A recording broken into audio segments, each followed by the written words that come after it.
At exactly 2:17 a.m., every door in the most secure technology facility in the country unlocked simultaneously.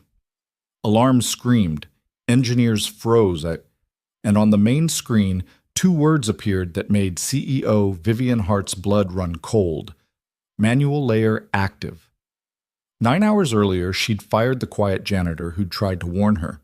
Now her billion-dollar empire was collapsing, and the only man who could save it was home with his dying daughter, probably laughing at her desperation. This is the story of how the most powerful woman in tech learned that genius doesn't always wear a suit. Stay until the end, hit that like button, and drop a comment with your city so I can see how far this story travels. The fluorescent lights in Vivian Hart's corner office made everything look sterile and cold, which was exactly how she preferred it. Clean lines, clear decisions, no mess. She'd built Meridian Blackstone from a garage startup into a classified defense contractor worth $3.2 billion by the time she turned 30, and she hadn't done it by tolerating weakness or sentiment. Ms. Hart, the morning terminations are ready for your signature. Rebecca Chen, her head of HR, stood in the doorway holding a tablet like it might explode. Rebecca had been with the company for 6 years and still looked nervous every time she entered Vivian's office. Good. Fear kept people sharp. How many? Vivian didn't look up from her screen, where she was reviewing the final checklist for tonight's system update. Phase 7 had been 18 months in development. It would revolutionize their AI defense protocols, cement 3 new government contracts, and personally earn her a cover story in Tech Fortune magazine. 11. Mostly redundancies from the third shift maintenance crew. We're automating most of those functions with the new update anyway. Fine. Vivian held out her hand for the tablet. Rebecca hesitated. There's one you might want to review personally. Ethan Cole. He's been here since the beginning, actually. Before you acquired the original, I don't care about tenure. What's his function? Night maintenance, building C server levels. But he left a note requesting to speak with you before the update goes live tonight. He seemed... No. Vivian signed the screen without reading the names.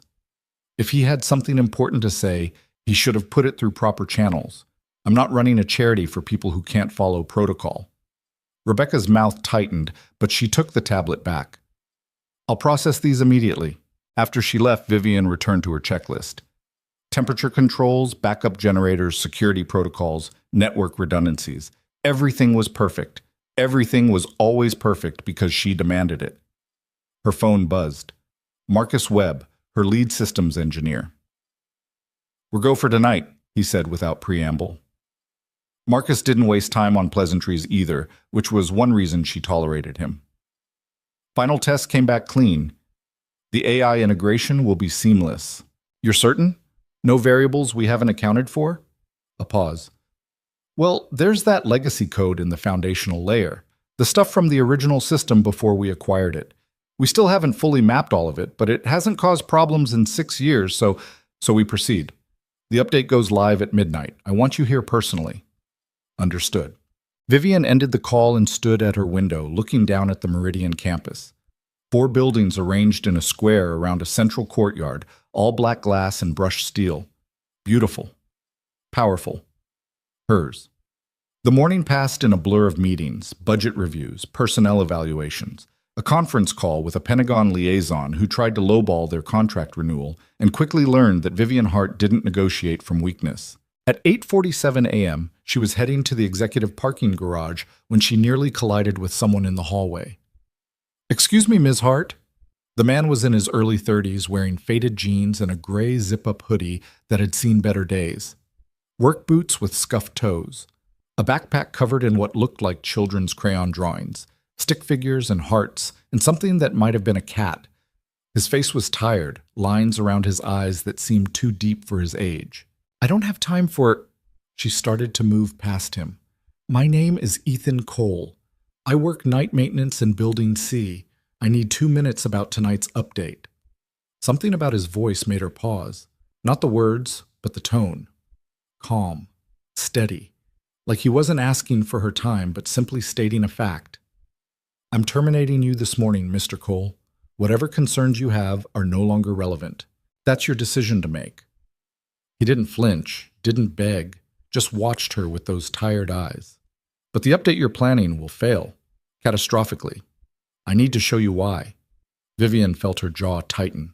She'd dealt with disgruntled employees before. The conspiracy theorists, the attention seekers, the ones who thought their minimal contributions entitled them to an audience with the CEO. Security, she said, loud enough for the two guards at the end of the hall to hear. I wrote the core, Ethan said quietly. What? The foundational layer your entire system runs on. I wrote it 7 years ago before you acquired Nexus Solutions. And I built in failsafes you don't know about because the original documentation was never transferred. Your update is going to trigger a cascade failure that will lock down the entire facility. The security guards were approaching. Vivian held up a hand to stop them, studying Ethan's face.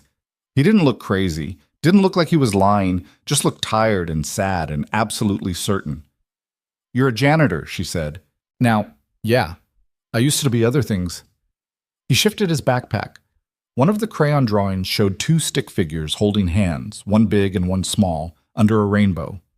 Look, I know how this sounds. I know you don't know me, but I've been maintaining the legacy code on night shifts for 6 years because I'm the only one who understands how it works. Your engineers have been building on top of a foundation they've never fully mapped, and this update, specifically the AI integration protocol in Section 7, is going to conflict with the safety patch I installed in the manual override layer. Bars beat. There is no manual override layer. Vivian crossed her arms. I've reviewed every schematic of this system. You've reviewed everything that was documented, but I kept one layer off the books, a failsafe in case someone tried to push the system past its tolerances, which is exactly what you're doing tonight. Then show me, right now. Prove it. Ethan glanced at his watch, an old digital thing with a cracked face, and shook his head. I can't. I have to pick up my daughter from her before-school medical appointment in 40 minutes. But if you give me access to Terminal 7 in Building C at 8 tonight, I can walk you through it before the update goes live. Your daughter. Vivian's voice dripped with contempt. You want me to risk a multi-billion-dollar operation on the word of a maintenance worker who's too busy with childcare to do his job? Something flickered in Ethan's eyes. Not anger. Something worse. Disappointment. I'm trying to help you, he said softly. I don't care about the job. I don't care about your company. But a lot of people work here, and if this system fails the way I think it will, you're going to have a real mess on your hands. Just delay the update by 48 hours.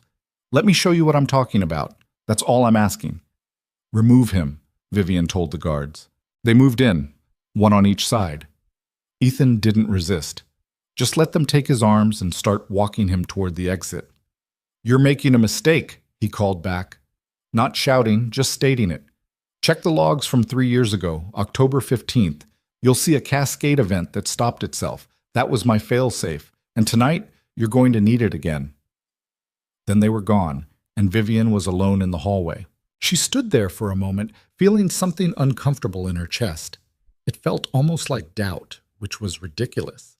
She hadn't gotten where she was by second-guessing herself based on the ravings of a janitor with a backpack covered in children's drawings. Her phone buzzed. Calendar reminder. Executive board meeting, 9 a.m. Vivian pushed the encounter from her mind and headed for the conference room.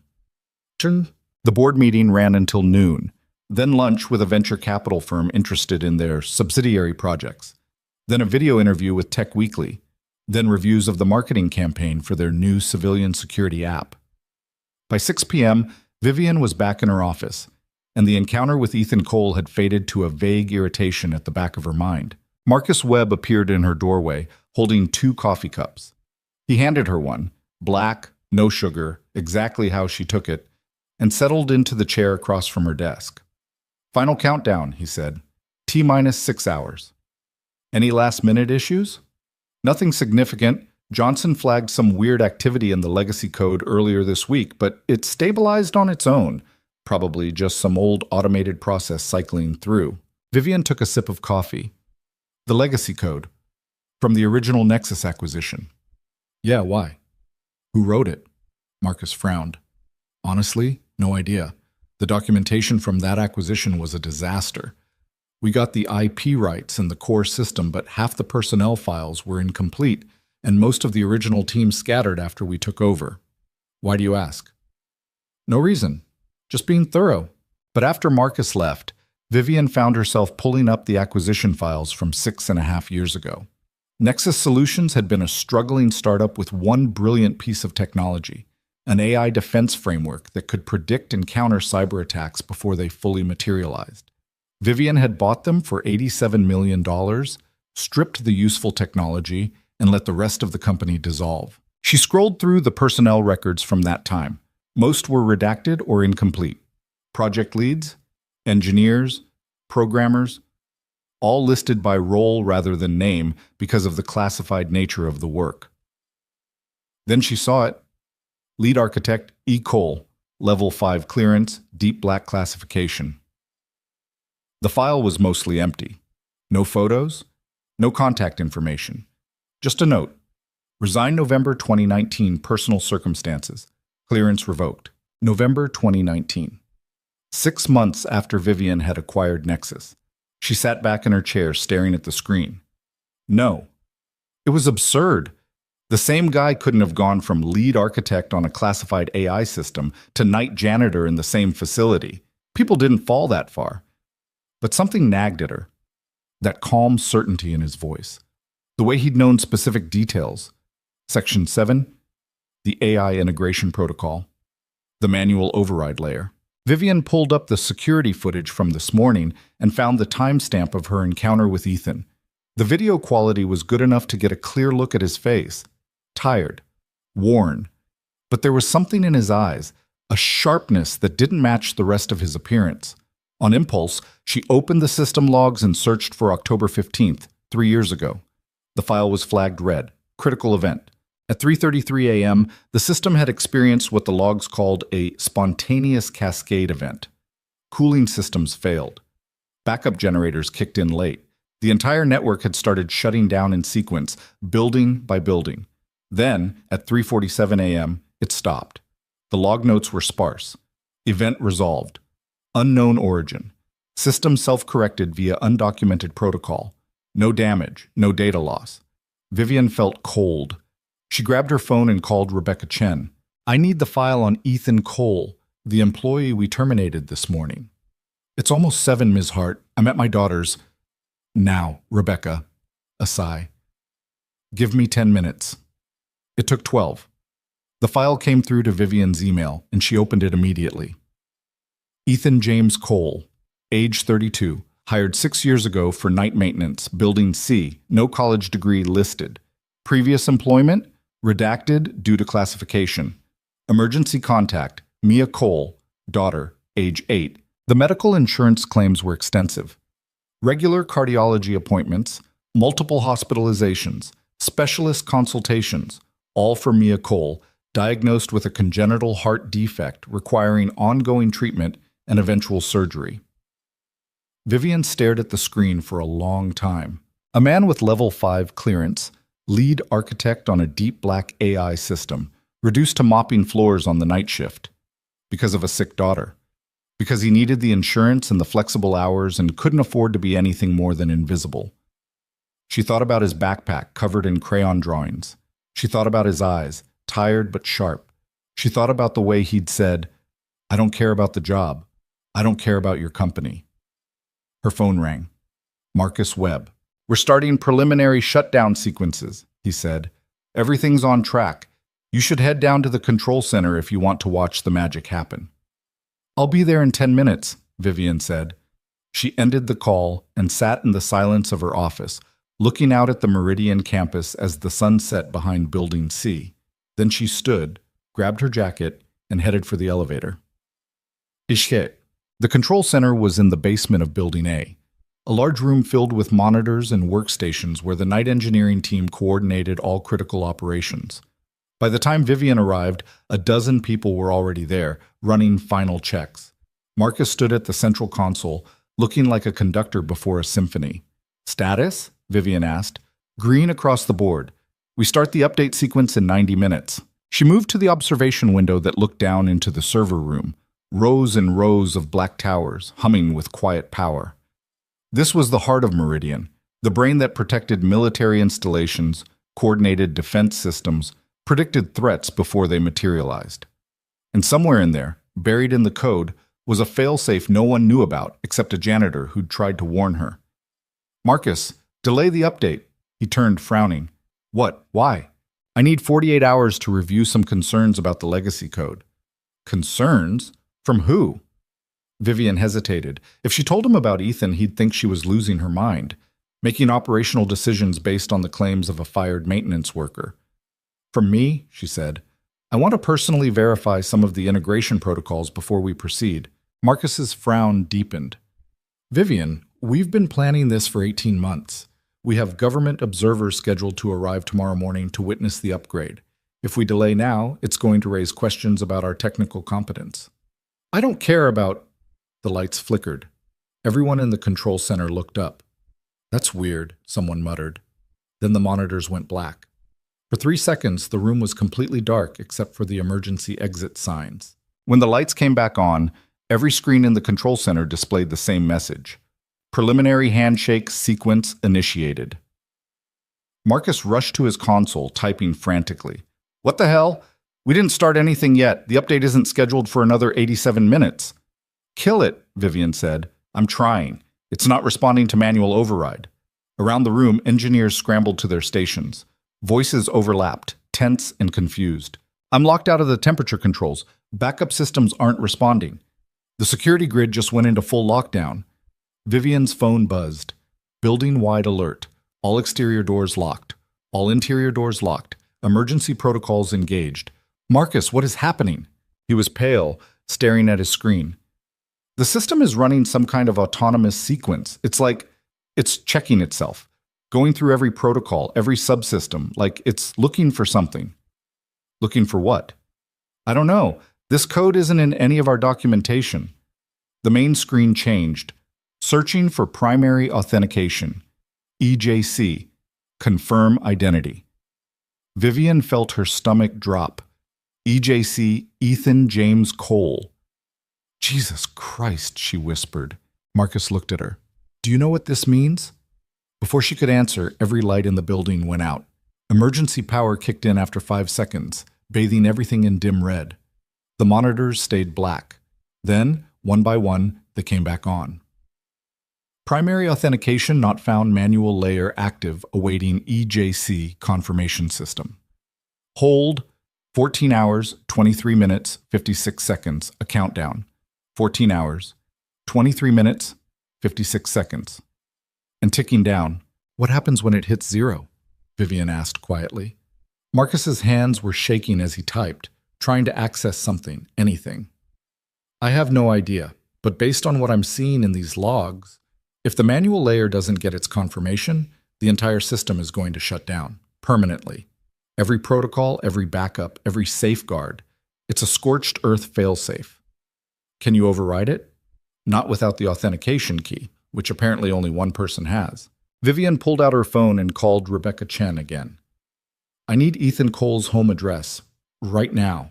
The address led to a small house in a quiet suburb 40 minutes from the Meridian campus. Single story, white siding that needed repainting, a small yard with a chain-link fence. Vivian pulled her Tesla into the driveway at 11:47 p.m. and sat there for a moment, trying to figure out what she was going to say. I'm sorry I fired you. I'm sorry I didn't listen. Please come save my company. No, that wasn't right. Ethan Cole didn't care about apologies or the company. She thought about the medical files. The daughter. Vivian got out of the car and walked to the front door. Light showed through the curtains. She could hear music playing inside, something soft and orchestral. She rang the doorbell. Footsteps. The porch light came on. The door opened and Ethan Cole stood there in sweatpants and an old t-shirt that said, World's Okayest Dad. He looked at her without surprise, like he'd been expecting this. Ms. Hart. The system is in lockdown, Vivian said. It's asking for you. I know. You know? How could you possibly? I set it up to ping my phone if the manual layer ever activated. He held up his cracked screen watch, which was apparently smarter than it looked. Got the alert about 30 minutes ago. They stared at each other in the porch light. I need you to come back, Vivian said. I need you to fix this. I warned you this morning. You called security. I know. I was wrong. I'm sorry. The words felt foreign in her mouth. Please, whatever you want, name your price. Ethan glanced back into the house. Vivian could see past him into a small living room, a worn couch, a TV showing a paused Disney movie, and a little girl asleep on the couch with a blanket pulled up to her chin. She had dark hair like Ethan's, and even from here, Vivian could see the medical equipment next to the couch. Heart monitor, oxygen tank, IV stand. Can't leave right now, Ethan said quietly. Mia had a rough day. Her numbers were low this afternoon, and she finally just fell asleep about an hour ago. I need to stay until morning. The system will collapse in 14 hours. I know, I built the timer that way on purpose. 14 hours is enough time for someone to call me, explain the situation, and ask nicely for help. Which you're doing, so that's good. But it's not enough time to try to hack through the failsafe, which would just make things worse. He said it so calmly, like he was explaining a recipe. You designed this? Vivian felt anger rising despite her desperation. You deliberately built a weapon into our system? I built a safeguard, Ethan corrected. And it's not your system. I wrote it before you ever heard of Nexus Solutions. The fact that you acquired the company doesn't change who created the foundation. Everything else runs on. He leaned against the doorframe. I told you this morning what would happen. You chose not to believe me. So this is revenge?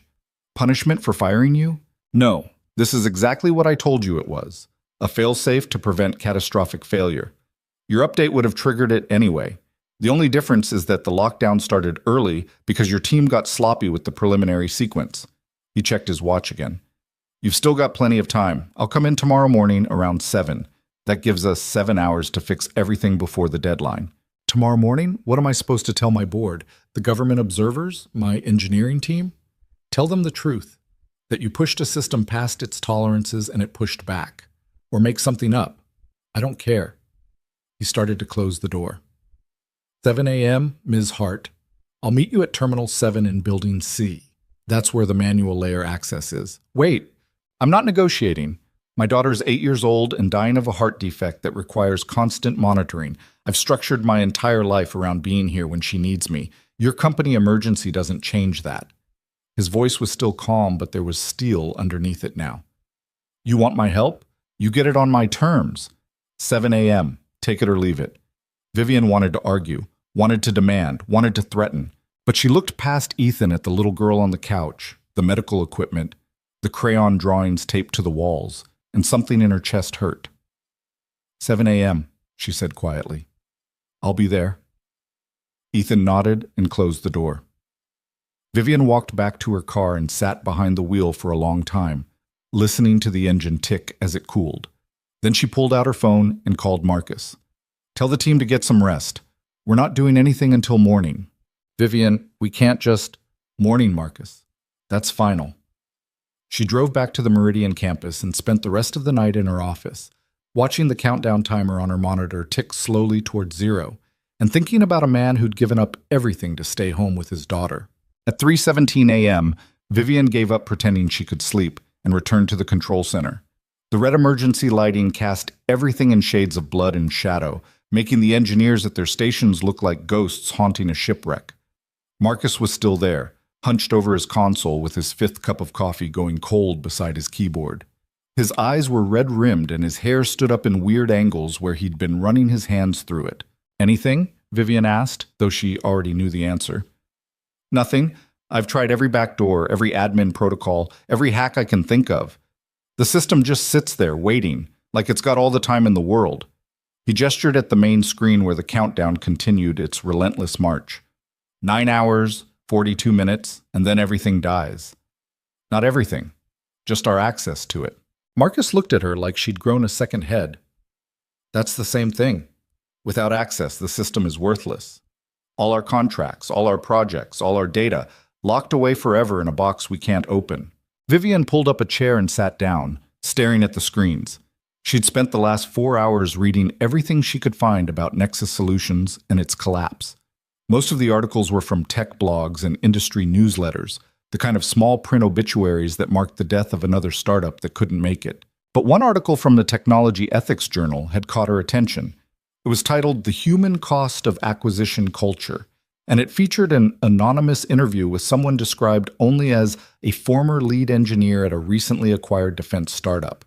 The engineer had talked about the pressure to meet impossible deadlines, the shortcuts taken to satisfy investor demands, the moment when technical excellence became secondary to profit margins.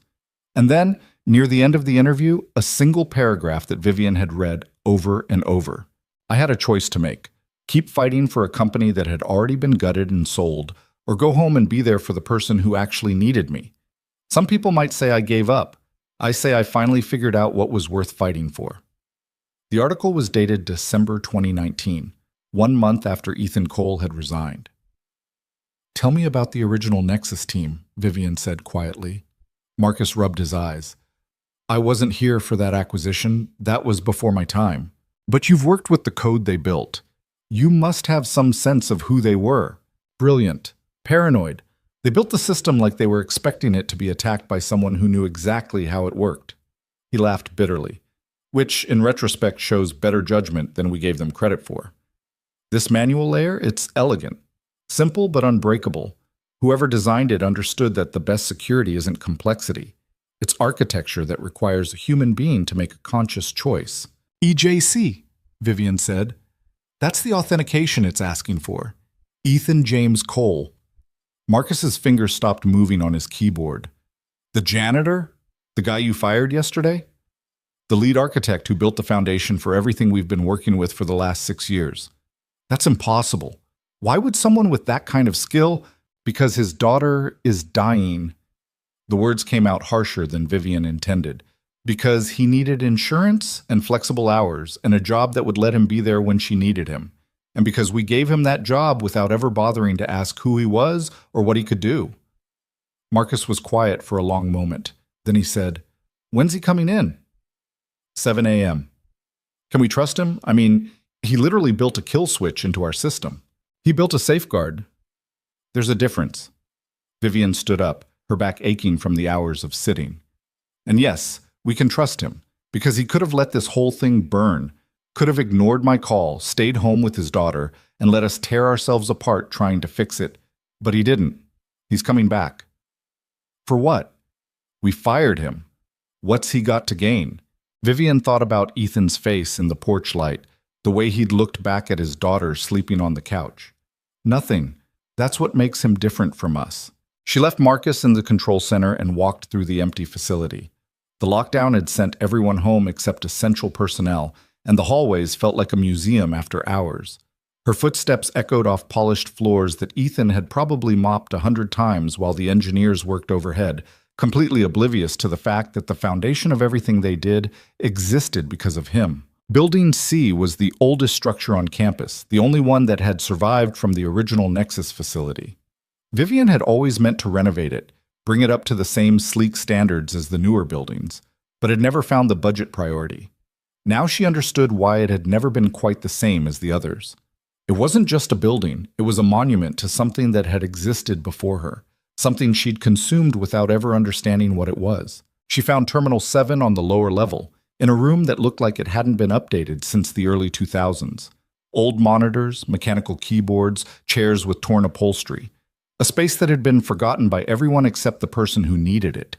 Vivian sat down at the terminal and stared at the blank screen.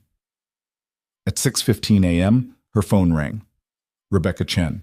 "I'm seeing news alerts about Meridian," Rebecca said without preamble. "Something about a system malfunction? The board is freaking out. They want an emergency meeting." "Tell them we're handling it." "Vivian, I need more than that.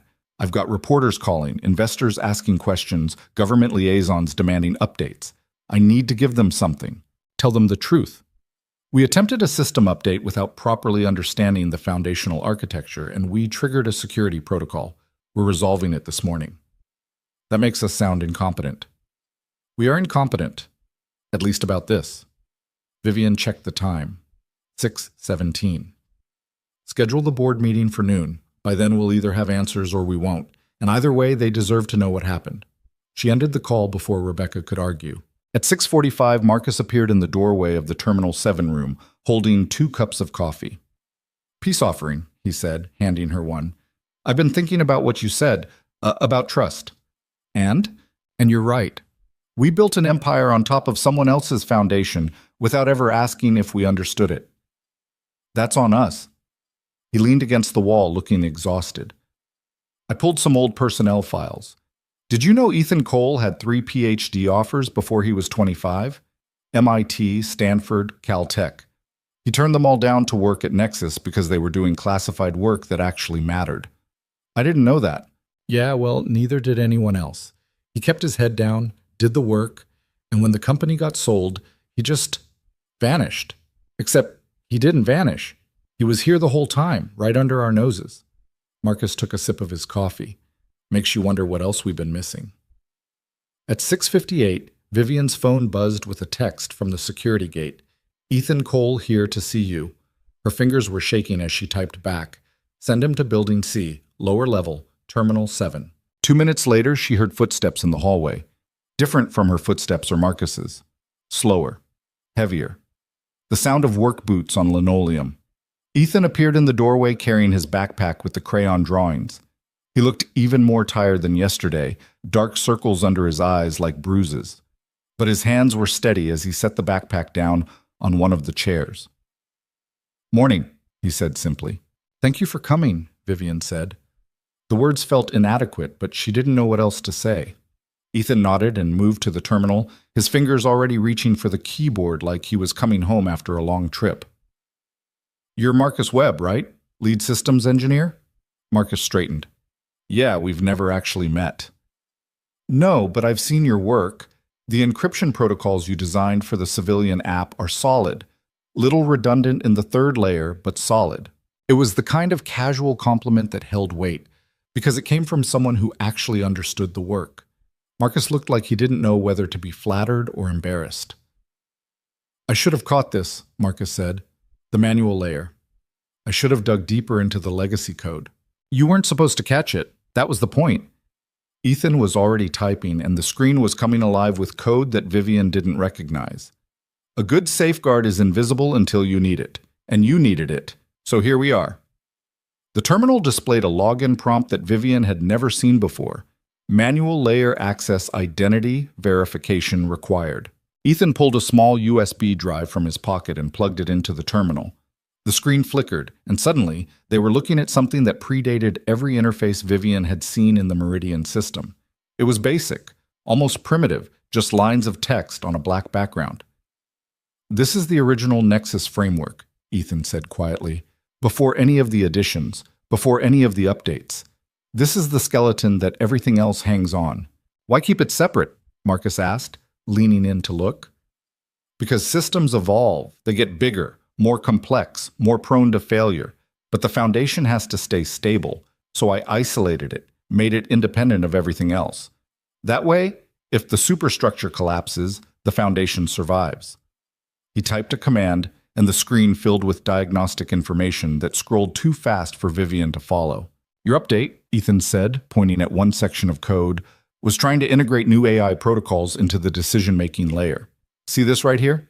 That's where it conflicts with the safety patch I installed in 2018. Marcus squinted at the screen. What does the safety patch do? Prevents the AI from making autonomous decisions about physical security without human confirmation. Doors, locks, environmental controls, anything that could trap or harm people. Your update was trying to give the AI full autonomous control. My patch said no. So the system locked down to prevent the AI from taking over. Marcus looked impressed despite himself. Exactly. And it flagged me for authentication because I'm the only one with override privileges on the manual layer. The system was basically asking, is this what you want? And since I wasn't here to answer, it went into hold mode. Vivian felt cold. What would have happened if we'd forced the update through? Ethan's fingers paused on the keyboard. Best case? The AI would have gotten confused by the conflicting protocols and crashed the whole system. Worst case? It would have started making decisions about building security without human oversight, locked people in rooms they couldn't get out of, disabled fire systems. Maybe worse. He looked at her. I built the manual layer specifically to prevent that scenario. Because you didn't trust the company, Vivian said. Because I didn't trust the pressure the company was under. Nexus was dying. We all knew it. And when companies are dying, they make bad decisions, rush things, cut corners. Ethan went back to typing. I wasn't trying to sabotage anything. I was trying to make sure that if someone tried to push the system past its limits, there'd be a break. Marcus pulled up a chair and sat down, watching the code scroll past. How long have you been maintaining this? 6 years? Every night shift, I'd come down here and check the diagnostics, make sure the foundation was stable, fix any stress fractures before they became problems. Ethan's voice was matter-of-fact, like he was describing routine maintenance instead of something that had kept a multi-billion-dollar system functioning. Nobody asked what I was doing, so I didn't tell them. We thought you were just mopping floors, Vivian said quietly. I was. That was part of the job too. He glanced at her. You know what's funny? I actually didn't mind it. The floors, the trash, the basic maintenance. It was simple, straightforward, and it left my brain free to think about the real work. He typed another command, and the countdown timer appeared on the screen. 7 hours, 12 minutes. Okay, Ethan said. Here's what we're going to do. I'm going to authenticate the manual layer, which will give us access to the core protocols. Then we're going to modify your update to work around the safety patch instead of trying to override it. It'll take about 4 hours if everything goes smooth. And if it doesn't go smooth, Marcus asked, then we'll have 3 hours to figure out plan B. Ethan's fingers flew across the keyboard, and Vivian realized she was watching someone who'd been holding back for 6 years. All that skill, all that knowledge, compressed into night shifts and silence because he'd made a choice to prioritize something more important than his career. Can I ask you something? Vivian said. Ethan didn't stop typing. Sure. Why did you stay? After we acquired Nexus, after everything fell apart, why did you stay here? His fingers paused. For a moment, he just stared at the screen. Insurance, he said finally. Meridian's employee health coverage is the best in the industry. When Mia was diagnosed, I had specialists telling me she needed treatments that cost more than most people make in a year. Nexus was collapsing. I had offers from other companies, better positions, more money, but none of them had insurance that would cover what she needed. So you took the night maintenance job. I took the only job Meridian was offering to someone without a degree on paper. All my credentials were classified. I couldn't prove what I'd done, and I couldn't tell anyone about it, so I became a janitor. He started typing again. And it worked. Mia got her treatments. We made it through the worst of it. That's all that mattered. Marcus was staring at Ethan like he was seeing him for the first time. You gave up everything. I gave up a career. That's not everything. Ethan pulled up another screen of code. Marcus, I need you to look at this section. Tell me if your AI protocols can interface with this authentication structure without triggering a conflict. They fell into a rhythm after that. Ethan explaining, Marcus analyzing, both of them speaking a technical language that Vivian could barely follow. She sat back and watched them work. These two men who represented completely different philosophies of success. Marcus, who'd climbed the corporate ladder by being brilliant and ambitious and willing to sacrifice everything for the next promotion. Ethan, who'd stepped off the ladder entirely because something else mattered more. At 8:30, Marcus's phone started ringing. He ignored it the first 3 times, but on the 4th, he glanced at the screen and grimaced. It's the Pentagon liaison. I should probably... Take it, Ethan said without looking up. Tell them we'll have an update by noon. Marcus stepped out into the hallway, and Vivian could hear his voice through the doorway, calm and professional, explaining without explaining. You're good at this, Vivian said to Ethan. At what? Managing people. You just diffused Marcus's stress and gave him a script to handle the Pentagon in about 10 seconds. Ethan shrugged. I used to run a team of 40 engineers. You learn how to read people, figure out what they need to hear. You could have that again. After this, I could reinstate you, give you a position that actually matches your skills. His hand stopped moving. He looked at her, and there was something in his eyes that made her feel small. Ms. Hart, I don't want a position. I don't want an office or a title or a place in your org chart. I want flexible Thursdays so I can take Mia to her cardiology appointments. I want insurance that covers her medications without pre-authorization battles every month. I want to leave at 7 a.m. and not think about this place until 11 p.m. when I come back. He turned back to the screen. You keep trying to fit me into your world because that's the only kind of success you understand. But I already have what I need. You're mopping floors. And you're working 90-hour weeks to impress people you don't like so you can make money you don't have time to spend. Which one of us is actually winning? The words hit harder than they should have. Vivian opened her mouth to argue, then closed it. Marcus came back in, looking pale. The Pentagon wants a full briefing by 3 p.m. They're sending someone to campus. We'll be done by then, Ethan said calmly. How can you be sure? Because I built this, and I know exactly how long it takes to fix it. He pointed at the screen. See this? We're 30% through the integration. Another 2 hours and we'll have the update modified. 1 more hour to test it, 30 minutes to deploy. That leaves us 90 minutes of buffer before the deadline. Marcus sat down and pulled his laptop over, working in parallel with Ethan. Vivian watched the two of them, the young corporate engineer and the burned-out architect, finding a rhythm together. At 10:15, her phone rang. The board president. Vivian, what the hell is going on? I've got shareholders calling, reporters camped outside the building, and the Pentagon breathing down my neck. We had a system malfunction. We're fixing it. A malfunction? Our stock dropped 8% in pre-market trading. This is a catastrophe. No, it's a reminder that complex systems require respect and understanding. We got careless. We're correcting it. I want a full investigation into who's responsible for this disaster. Vivian looked at Ethan, his fingers moving steadily across the keyboard, completely focused on the work. I'm responsible, she said. I pushed for the update without understanding the full architecture. I ignored warnings from someone who knew better, and I'm fixing it. If the board wants my resignation, we can discuss that after we've resolved the immediate crisis. Silence on the other end. Then, we'll table that discussion for now. But Vivian, this can't happen again. It won't. She ended the call and found both Marcus and Ethan looking at her. You didn't have to do that, Ethan said. Yes, I did. It's the truth. At 11:47, Ethan leaned back in his chair and cracked his knuckles. Okay, integration's complete. Marcus, run your diagnostic suite on the modified protocols. Marcus's fingers flew across his keyboard. Lines of code scrolled past, green check marks appearing one after another. Clean, he said. No conflicts. The AI protocols are interfacing with your safety patch instead of trying to override it. Good. Now we test it in Sandbox before we deploy to the live system. They spent the next 40 minutes running simulations, throwing every scenario they could think of at the modified update. Each time, the system responded exactly as it should: secure, stable, safe. At 12:34 p.m., Ethan entered the final command. Manual layer. Authentication confirmed EJC verified system integration. Approved deploying update. The screen filled with progress bars. In the control center upstairs, Vivian knew Marcus's team would be watching the same thing play out across their monitors. The countdown timer stopped at 0 hours, 4 minutes, 23 seconds, and 17 milliseconds. Then it disappeared. The red emergency lighting in the building shut off, replaced by normal fluorescence.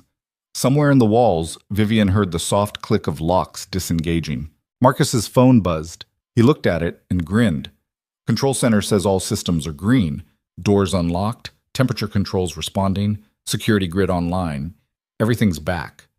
Ethan was already unplugging his USB drive and shutting down Terminal 7. Then we're done. Wait, that's it? Marcus looked almost disappointed. We should run extended diagnostics, verify system stability over the next 24 hours, document everything we did. You can do all that without me. The foundation is stable. Your update is integrated. The rest is just housekeeping. He picked up his backpack, and Vivian noticed for the first time that one of the crayon drawings was new. A stick figure with dark hair standing next to a smaller stick figure, both of them holding hands under a rainbow. At the bottom, in a child's handwriting, Daddy is the best. I need to go, Ethan said. Mia has school pickup at 3, and I promised her we'd stop for ice cream if she felt up to it. Vivian stood. Ethan, wait. We need to talk about your employment status, your position here. I'm good with things how they were. Night maintenance, building C, same hours, same pay. You can't be serious. After what you just did, Ms. Hart. He looked at her and his eyes were kind but firm.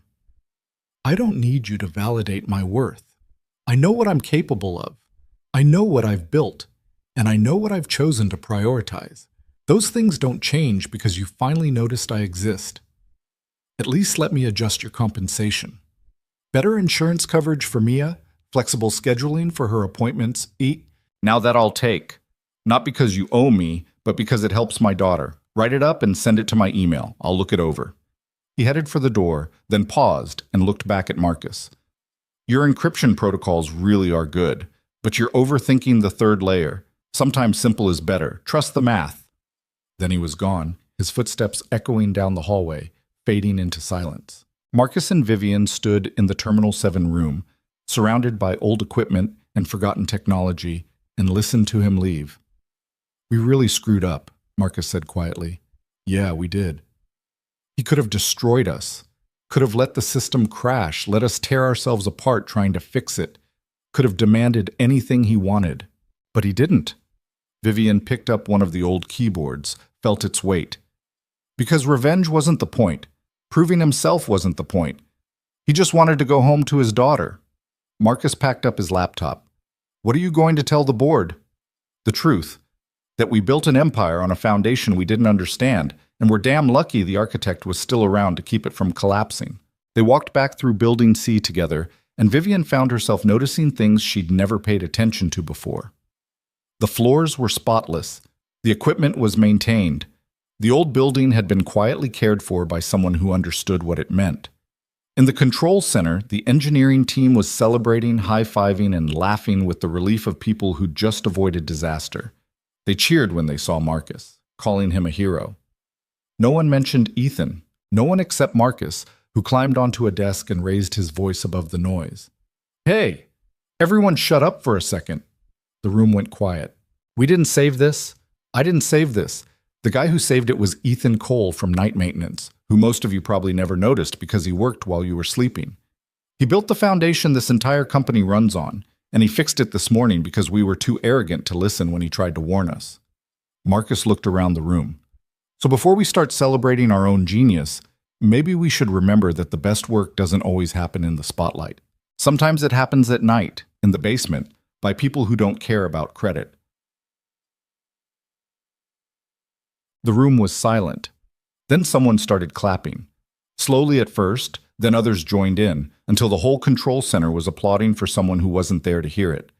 Vivian left them to their celebration and went back to her office. The board meeting was in 20 minutes, and she needed to figure out how to explain what had happened without sounding like she'd lost control of her own company. Except she had lost control. That was the point. She'd been so busy building and expanding and acquiring that she'd forgotten to understand what she already had. And it had almost cost her everything. At 2:47 p.m., her phone buzzed with an email from Ethan. The subject line was blank. The message was 3 sentences. System is stable. Modified update will hold. You know where to find me if you need me. No signature, no pleasantries. Just the information and the implicit promise that he'd be there if she needed him. Vivian stared at the email for a long time. Then she opened a new document and started writing the memo that would change Meridian's hiring practices, its approach to employee retention, and its fundamental understanding that worth wasn't always visible on a resume. She wrote about the danger of dismissing people based on titles instead of capabilities. She wrote about the arrogance of assuming expertise meant visibility.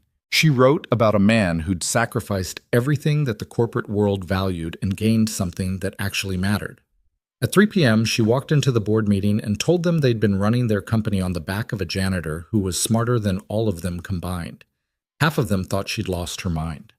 The other half started asking the right questions. And somewhere across town, Ethan Cole was picking up his daughter from school, holding her hand and asking her what flavor ice cream she wanted. The ice cream shop was called Betty's, a small place on Maple Street that had been there since before Ethan was born. The same cracked vinyl booths, the same faded photos of Sundays on the wall, the same bell that rang when you pushed open the door. Mia wanted chocolate chip cookie dough. She always wanted chocolate chip cookie dough. Ethan ordered it in a cup instead of a cone because her hands were shaking today, the tremor that came when her medication levels weren't quite right. She didn't complain, just took the cup and the plastic spoon and smiled at him like he'd given her the moon. They sat in their usual booth by the window, and Ethan watched her eat slowly, carefully, savoring each bite the way kids do when they've learned that good things don't last forever. "Daddy, you look tired," Mia said around a mouthful of ice cream. "Little bit. Had to go into work early today." "Did you fix something?" "Yeah, baby, I fixed something." "Was it important?" Ethan thought about the control center, the countdown timer, Vivian Hart's face in his porch light. "It was important to some people." "Good." Mia took another bite. "You're really good at fixing things." "Where'd you learn that?" "Mrs. Patterson says so. She says you fixed the water fountain at school last month when nobody else could." Ethan smiled. He had fixed that fountain after picking Mia up one day and noticing it was broken. Took him 15 minutes with tools from his car. The principal had tried to give him a gift card to Starbucks, and he told her to put it toward classroom supplies instead. "Mrs. Patterson talks too much," he said. "She says you're special, that not everybody has a dad who can fix everything." Something twisted in Ethan's chest. "I can't fix everything, sweetheart." Mia looked at him with those dark eyes that were too old for an 8-year-old. "You fixed my heart monitor when it broke. You fixed the lock on our front door. You fixed my bike and my bookshelf and that broken step in the hallway. Those are things. Things are easy. What's hard?" Ethan watched her eat her ice cream and didn't know how to explain that the hardest thing in the world was sitting across from your daughter in an ice cream shop, watching her enjoy something simple, and knowing that no amount of skill or knowledge or late nights at a terminal could fix what was wrong inside her chest. "People," he said finally. "People are hard to fix." Mia nodded like she understood, which maybe she did. Kids who spent half their lives in hospitals learned things other kids didn't. His phone buzzed. A text from an unknown number. "This is Marcus Webb. Got your number from HR. Just wanted to say thanks. And sorry for not seeing you before." Ethan stared at the message for a moment, then put his phone away without responding. He didn't need Marcus's gratitude or his guilt. He just needed to finish his ice cream with his daughter and get her home before she got too tired. But his phone kept buzzing. More messages, more numbers he didn't recognize. "This is Jennifer from Systems. You probably don't know me, but I've been working with your code for 3 years and never knew it was yours. Thank you. Dave Chen, security team. Marcus told us what you did. Respect, man. Angela Martinez, data analysis. If you ever want to grab coffee and talk about the manual layer architecture, I'd love to learn from you." The messages kept coming, and Ethan finally turned his phone off completely. "Is work bothering you?" Mia asked. "Yeah, they want to talk about what happened today." "Are you in trouble?" "No, baby. Opposite of trouble, I think." Mia finished her ice cream and pushed the empty cup away. "Can we go home? I'm sleepy." It was only 4:30, but Ethan could see the fatigue in her face, the way her shoulders slumped. Bad days took more out of her than they should. "Yeah, let's go home." He helped her out of the booth, his hand on her back to steady her, and they walked to his car. A 15-year-old Honda Civic with a dent in the passenger door and a check engine light that had been on for 6 months. He kept meaning to fix it, but time was always in short supply. The drive home took 12 minutes. Mia fell asleep in the passenger seat, her head against the window, and Ethan drove carefully to avoid waking her. When they pulled into the driveway, he carried her inside and laid her on the couch, pulling the blanket over her and making sure her monitor was in reach. The house was quiet except for the hum of the refrigerator and the beep of Mia's medical equipment. Ethan stood in the kitchen, drinking water from a glass with cartoon characters on it, and felt the exhaustion catch up to him. He'd been awake for 26 hours. But sleep would have to wait. He had laundry to do, dishes to wash, dinner to prep for when Mia woke up. The machinery of their small life that kept running because he made it run. His phone turned itself back on. He must have held the button too long, and immediately started buzzing with notifications. 17 missed calls, 43 text messages, 6 voicemails. He ignored all of it and opened the email app to send a quick message to Mia's teacher about tomorrow's pickup time. But the first email in his inbox stopped him cold. From Vivian Hart. Subject, proposal. Time, 4:47 p.m. Ethan, I'm attaching a revised employment contract for your review. Key changes. Flexible scheduling for all medical appointments, not just Thursdays. Premium health insurance tier with 0 pre-authorization requirements. 40% salary increase, title change to Senior Systems Architect.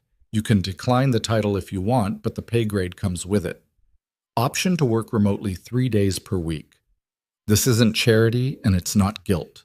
You're worth this, and we should have recognized it 6 years ago. Also attaching documentation for a revision to our hiring and retention practices. I'd like your input if you're willing to give it. VH. Ethan sat down at the kitchen table and read the email 3 times. The salary increase alone would cover Mia's medications for a year. The insurance change would eliminate the monthly fights with the benefits department about coverage. The flexible scheduling meant he could actually take her to every appointment without burning through his limited PTO. It was everything he needed, and he didn't trust it. He'd seen this before back at Nexus. The sudden recognition after a crisis, the promises of change, the commitments that lasted until the next quarterly review when budget concerns took priority again. But he opened the attachment anyway. The contract was real, detailed, written in language that actually protected the employee instead of just the company. Someone had put serious thought into this, probably spent hours with the legal team making sure every clause meant what it said. The second attachment was a 15-page memo outlining new policies for employee evaluation, skills assessment, and internal mobility. Ethan skimmed it and felt something strange in his chest. Vivian Hart was actually trying. His phone rang. Marcus Webb. Ethan almost didn't answer, but something made him pick up. "Hey," Marcus said. "Did I catch you at a bad time?" "My daughter's sleeping. What do you need?" "Nothing. Marcus paused. "I've been thinking about what you said, about who's winning, and I realized I don't actually know what I'm working for anymore. I mean, I know the job, I know the projects, but I couldn't tell you why it matters." Ethan looked at Mia on the couch, her chest rising and falling steadily. "Why are you telling me this?"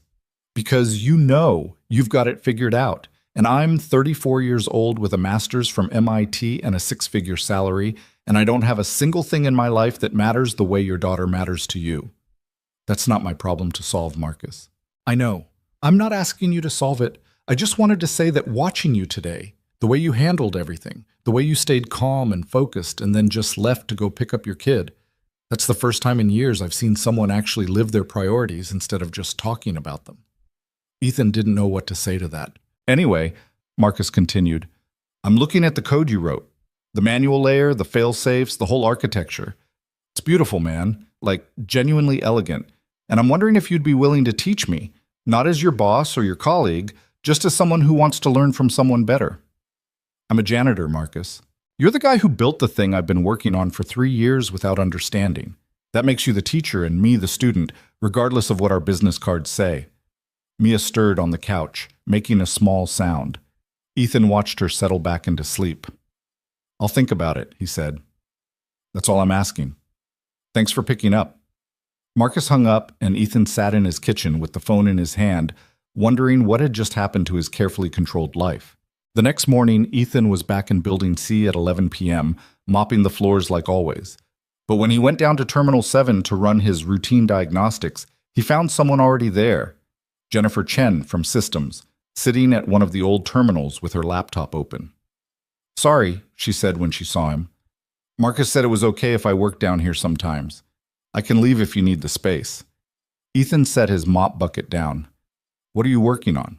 "Trying to understand the interaction between your safety protocols and our new encryption layer.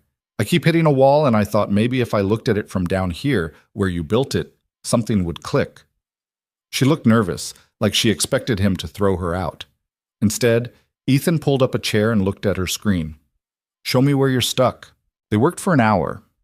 Ethan explained the architecture, the reasoning behind certain decisions, the trade-offs he'd made 7 years ago that still rippled through the system. Jennifer asked good questions, took notes, and didn't treat him like a janitor who'd gotten lucky. When he finally went back to his mopping, she called after him. "Ethan, thank you for this and for not letting the system crash. I know nobody really said it properly, but a lot of us would have lost our jobs if that had gone wrong. So, thank you." He nodded and went back to work. Over the next week, it kept happening, engineers appearing in Building C during his shift, asking questions, wanting to understand. At first, Ethan tried to discourage it. He had work to do, floors to clean, systems to maintain, but they kept coming back. Marcus showed up 3 times, always with coffee, and always with questions that showed he'd been studying the code on his own time. Angela Martinez brought her entire team down one night to walk through a data routing problem. Dave Chen asked for help understanding the security protocols. Ethan found himself teaching without meaning to, explaining things while he mopped, sketching diagrams on napkins during his dinner break, pulling up code on Terminal 7 to show people why certain approaches worked better than others.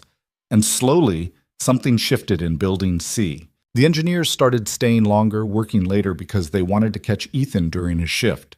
They brought their hard problems, their stuck projects, their half-formed ideas. And Ethan, despite himself, got pulled in. Not because he wanted recognition or credit, but because he couldn't stand to see good people struggling with problems he could solve. On Thursday morning, Ethan left work at 7 a.m. like always, and drove straight to Children's Hospital for Mia's cardiology appointment. The waiting room was full of tired parents and sick kids, the usual crowd of people who'd learned to measure time in appointments instead of days. Dr. Sarah Reeves was Mia's cardiologist, a woman in her 50s who'd been treating Mia since the diagnosis 3 years ago. She was blunt, thorough, and didn't sugarcoat things, which Ethan appreciated. "How's she been?" Dr. Reeves asked after examining Mia and sending her out to the play area with a nurse. "Tired more easily, the tremors are more frequent. Yesterday she almost passed out getting out of bed." Dr. Reeves pulled up Mia's chart on her computer, and Ethan could see the concern in her face. "Her heart function is declining faster than we projected. We're going to need to move up the timeline for surgery." Ethan felt his stomach drop. "How soon?" 6 months. "Maybe less if the deterioration continues at this rate." She looked at him. "I know this isn't what you wanted to hear. Is there anything else we can try? Different medications, different treatments?" "We've exhausted the conservative options, Ethan. She needs the surgery. And she needs it from one of maybe 3 surgeons in the country who specialize in this particular defect." "What's the cost?" "With your current insurance? About $40,000 out of pocket. Without insurance, closer to $300,000. Ethan did the math in his head. His savings account had $8,000. His credit cards were maxed from the last hospitalization. His car was worth maybe $4,000 if he sold it. "I'll figure it out," he said. "There are programs, foundations that help with. I'll figure it out." Dr. Reeves looked at him for a long moment. "You're a good father, Ethan, but you can't do this alone. I've been doing it alone for 3 years. That doesn't mean you should have to keep doing it." But Ethan had learned a long time ago that should and reality were different things. He thanked Dr. Reeves, collected Mia from the play area, and drove home. Mia was quiet in the passenger seat, staring out the window. "Daddy, am I going to need the big surgery soon?" "Probably, baby." "Will it fix me?" "It'll help your heart work better. But I'll still be sick after." Ethan's hands tightened on the steering wheel. "You'll be stronger. You'll be able to do more things." "Like ride my bike without getting tired?" "Yeah, like that." Mia nodded and went back to looking out the window. She didn't cry or complain or ask why this was happening to her. She just accepted it the way she'd learned to accept everything else. That afternoon, while Mia napped, Ethan opened his laptop and looked at Vivian's contract offer. The salary increase would help. The insurance change would eliminate some of the out-of-pocket costs. But even with all of that, he was still short. He started researching medical loans, payment plans, fundraising platforms. All of it felt like building a house of cards in a windstorm. His phone rang. Unknown number. "This is Ethan." "Mr. Cole, this is Patricia Wong from the Meridian HR department. I'm calling about your employment contract." "I haven't signed it yet." "I understand. But I wanted to let you know that Ms. Hart has authorized an additional benefit package that wasn't in the original contract. A signing bonus of $60,000 paid immediately upon acceptance." Ethan sat up. "What?" "She's also established a medical emergency fund for employees with dependents who have serious health conditions. You'd be eligible for up to $50,000 in additional assistance for qualifying medical expenses." "Why would she do that?" "I think you'd have to ask her that yourself, Mr. Cole. But the offer is legitimate. If you'd like to accept, I can process the paperwork today." After she hung up, Ethan sat in his kitchen and stared at the contract on his screen. $110,000. Enough to cover Mia's surgery with room to spare. It felt like a trap. Like accepting would mean owing something he couldn't repay. But then he thought about Mia. about the way her hands shook, about the fear in her eyes when she asked if the surgery would fix her. He signed the contract. 10 minutes later, his phone rang again. Vivian Hart. "You signed it," she said without preamble. "Yeah. Good. HR will have everything processed by end of day tomorrow. The signing bonus will hit your account within 48 hours. "Why did you do this?" Vivian was quiet for a moment. "Because I spent 6 years profiting from your work without even knowing you existed. Because you saved my company and asked for nothing in return. Because your daughter deserves a father who doesn't have to choose between her health and his pride." "This isn't about pride." "I know. That's why I did it." She paused. "There's one more thing. I'd like you to meet with our HR director next week to discuss a transition plan. We want to move you into a position that actually uses your skills." "I told you I don't want an office job." "I know. But what if we created something different? A hybrid role where you maintain the legacy systems, mentor junior engineers, and work whatever hours fit your schedule? You could still do it at night if that works better for Mia." Ethan rubbed his eyes. "I don't know, Vivian. You don't have to decide now. Just meet with HR. Talk it through. See if we can build something that works for you instead of asking you to fit into something we've already built."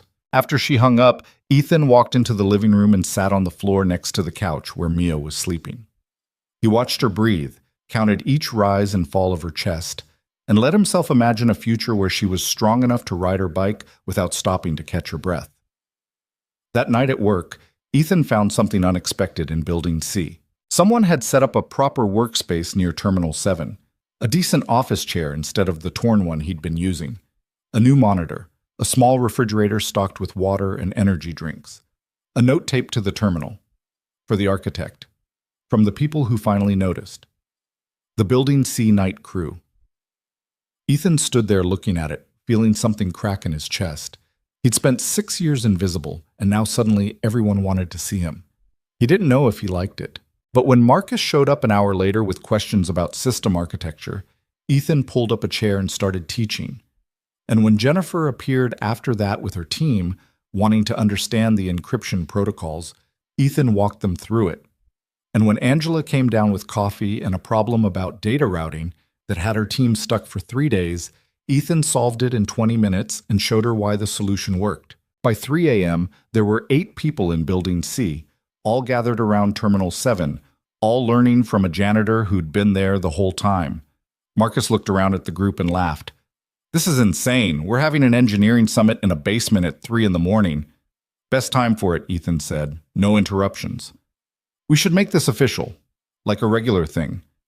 Weekly sessions where people can bring their hard problems and work through them together." "I'm not running classes, Marcus." "Not classes, just collaborative problem solving, with you as the anchor because you understand the foundation better than anyone." Ethan wanted to say no, wanted to keep his head down, do his work, go home to Mia.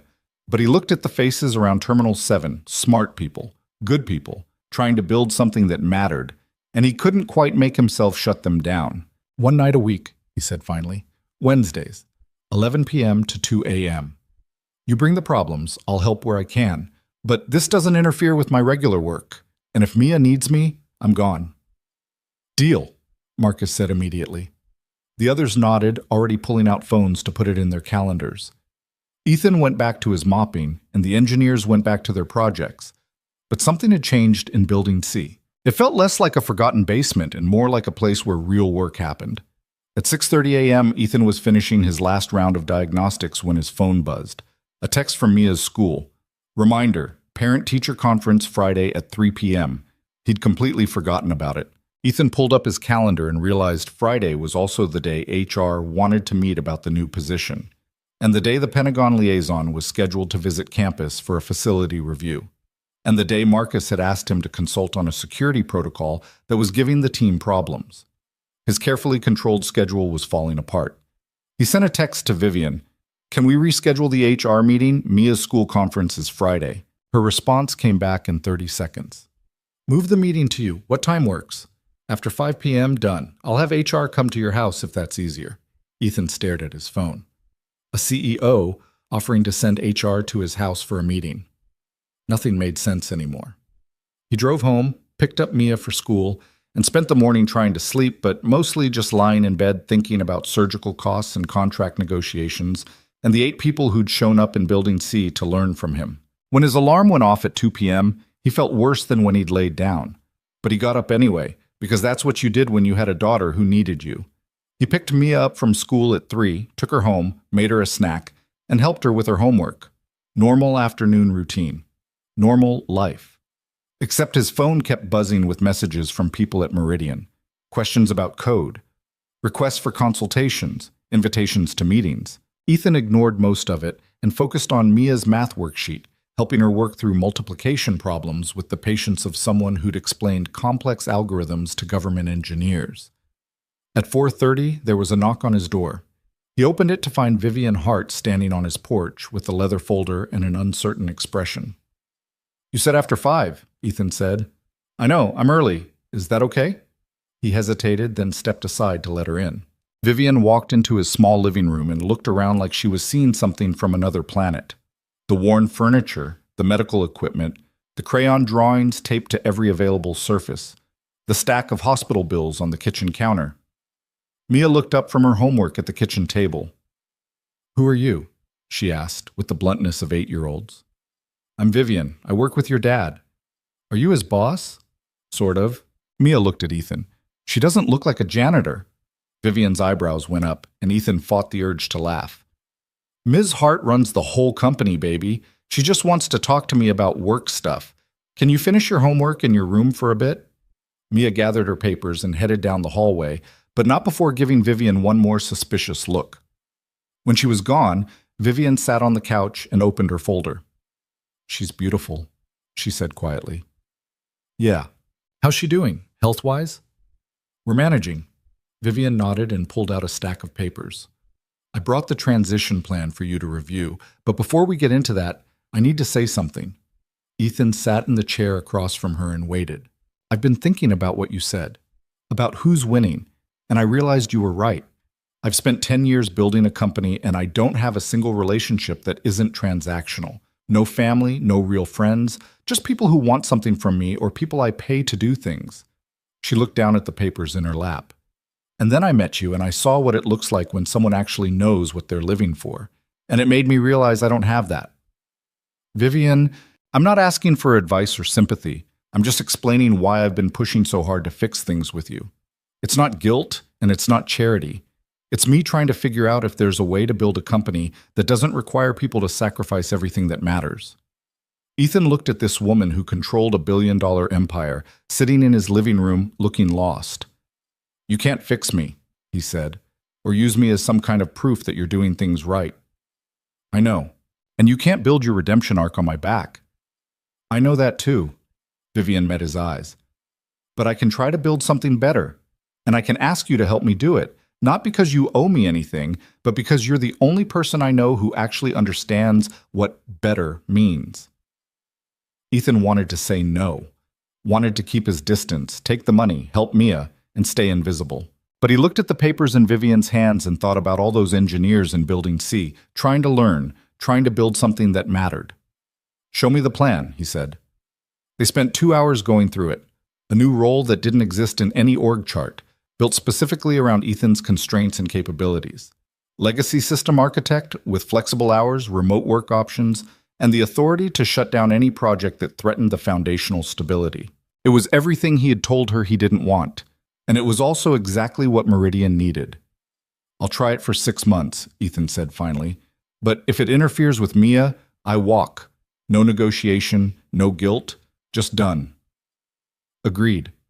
They shook hands and Vivian stood to leave. At the door, she paused.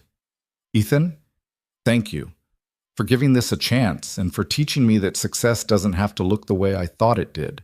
After she left, Ethan stood in his small house and wondered what he'd just agreed to. Mia appeared from her room. "Is she nice?" she asked. "I think she's trying to be." "Good. You deserve to work with nice people." Ethan pulled his daughter into a hug and held her tight, feeling her heartbeat against his chest, irregular but steady. Whatever happened next with Meridian, this was what mattered. This was what he'd fight for. Everything else was just details. The signing bonus hit Ethan's bank account on a Tuesday morning while he was making Mia breakfast. His phone buzzed with the notification, and he had to read the number 3 times before it felt real. $60,000. More money than he'd seen in one place since before his wife died. Mia was at the table drawing pictures of cats.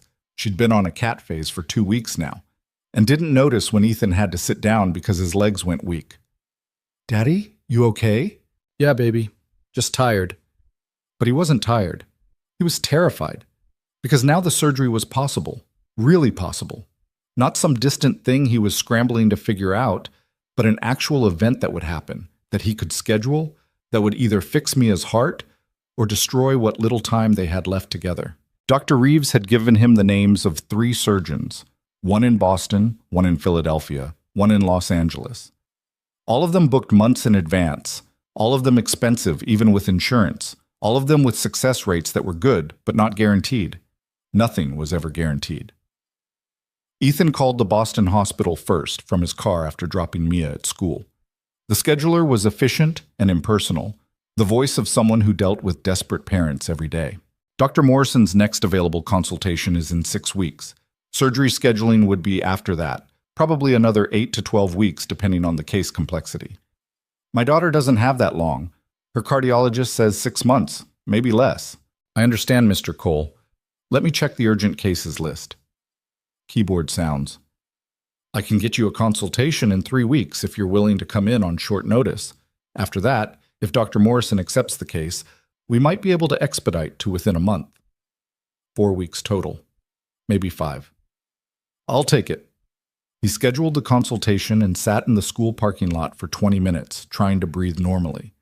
That night at Meridian, everything felt different. Ethan's new contract had gone into effect, which meant he technically wasn't maintenance anymore.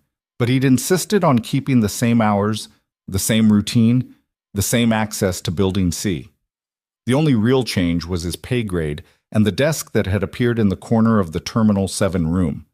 An actual desk, with a nameplate that said E. Cole Legacy Systems Architecture. He tried to get them to remove the nameplate, but Marcus had installed it personally and refused to take it back down. "You earned it," Marcus had said. "Stop being weird about it." The Wednesday night sessions had grown. What started as 8 people was now 23, with engineers from every department showing up to work through problems. Ethan had stopped trying to control it and just let it happen.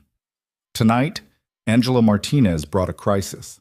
"The new data routing protocol is creating bottlenecks in the legacy layer," she said, pulling up code on the main monitor. "Every time we try to push high-volume traffic through, the system throttles back. We can't figure out why." Ethan looked at the code for maybe 30 seconds. "You're hitting the safety buffer I built into the original architecture. It's designed to prevent data floods from overwhelming the physical servers. Can we disable it? You could, but then you'd risk actual hardware damage during peak load. The throttling isn't a bug, it's protection." Marcus leaned over Ethan's shoulder, studying the screen. "So we need to redesign the routing to work within the buffer limits instead of trying to exceed them. Or upgrade your server capacity so the buffer limits are higher. But that's a hardware solution, not a software fix." Angela groaned. "Hardware upgrades take months to approve and implement. Then you redesign the routing." Ethan pulled up a blank screen and started typing. "Look, if you partition the traffic into smaller streams and route them through parallel pathways instead of one main channel, you stay under the buffer threshold and actually get better throughput." He sketched out the approach in code, and Angela's eyes went wide. "That's brilliant. Why didn't we think of that?" "Because you were trying to force the system to do what you wanted instead of understanding what it was designed to do." Marcus laughed. "That should be Meridian's new motto, finally understanding what we built." The group worked until 2 a.m., implementing Angela's routing fix and testing it against the legacy buffer. It worked perfectly, and Angela looked at Ethan like he'd performed a miracle. "You just saved our team 3 months of work," she said. "I just showed you how to read the system you're already using. You'll figure out the rest." After everyone left, Ethan ran his usual diagnostics and found something odd in the logs. A small anomaly in the security protocols, nothing critical but not normal either. He flagged it for follow-up and made a note to check again tomorrow. At 7 a.m., he left Building C and drove straight to Children's Hospital for Mia's weekly blood work. She hated the needles, always had, but she was getting better at staying still while they drew the samples. "You're very brave," the phlebotomist said, putting a dinosaur sticker on Mia's shirt. "I have to be," Mia said simply. "Daddy says being scared is okay, but giving up isn't." Ethan felt something break inside his chest. In the car afterward, Mia was quiet for a long time. "Daddy, when I have the big surgery, will you be there when I wake up?"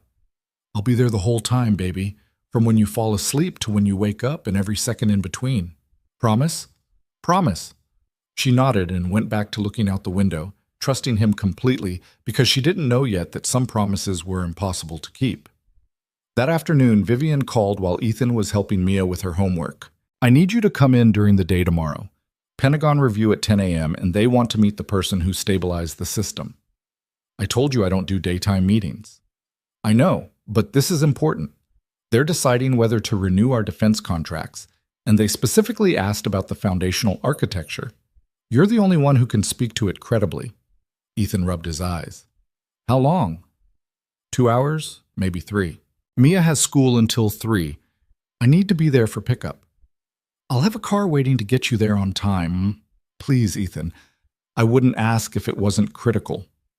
He wanted to say no, wanted to keep his boundaries clear and his life separate. But he thought about the signing bonus, about the surgery, about the fact that Vivian had actually followed through on everything she'd promised. "Fine, but I'm gone at 2:30, no matter what's happening." Deal. The next morning, Ethan dropped Mia at school and drove to Meridian feeling wrong. He'd never been on campus during the day, and walking through the lobby in sunlight felt like visiting a parallel universe. Security gave him a visitor badge before recognizing him. "Oh, Mr. Cole, sorry, sir. We can get you a proper employee badge now that you're—" "Visitor badge is fine."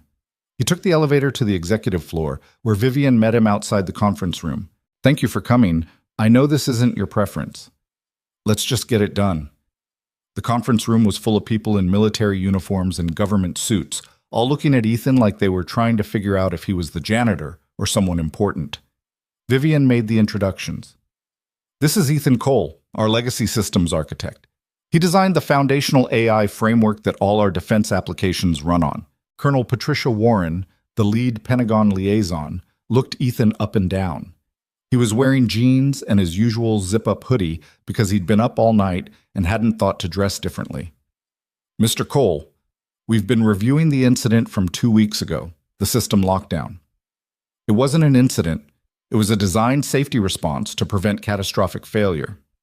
A safety response that locked down a classified facility and nearly cost this company its contracts. A safety response that prevented an AI system from making autonomous decisions about physical security without human oversight, which is exactly what it was designed to do." Colonel Warren's eyes narrowed. "You're saying the lockdown was intentional?" "I'm saying the manual layer did exactly what I built it to do. The company tried to push the system past its tolerances, and the system pushed back. That's not a failure. That's good engineering." One of the other Pentagon reps, a younger man with major's insignia, leaned forward. "But you built in a single point of failure. If you hadn't been available to authenticate, the entire system would have crashed." "No. If I hadn't been available, the system would have reverted to safe mode and maintained core functions indefinitely. The 14-hour countdown was to encourage someone to actually call me and ask for help instead of trying to hack through the safeguard, which is what happened." Marcus, sitting at the far end of the table, spoke up. "The manual layer is actually brilliant from a security standpoint.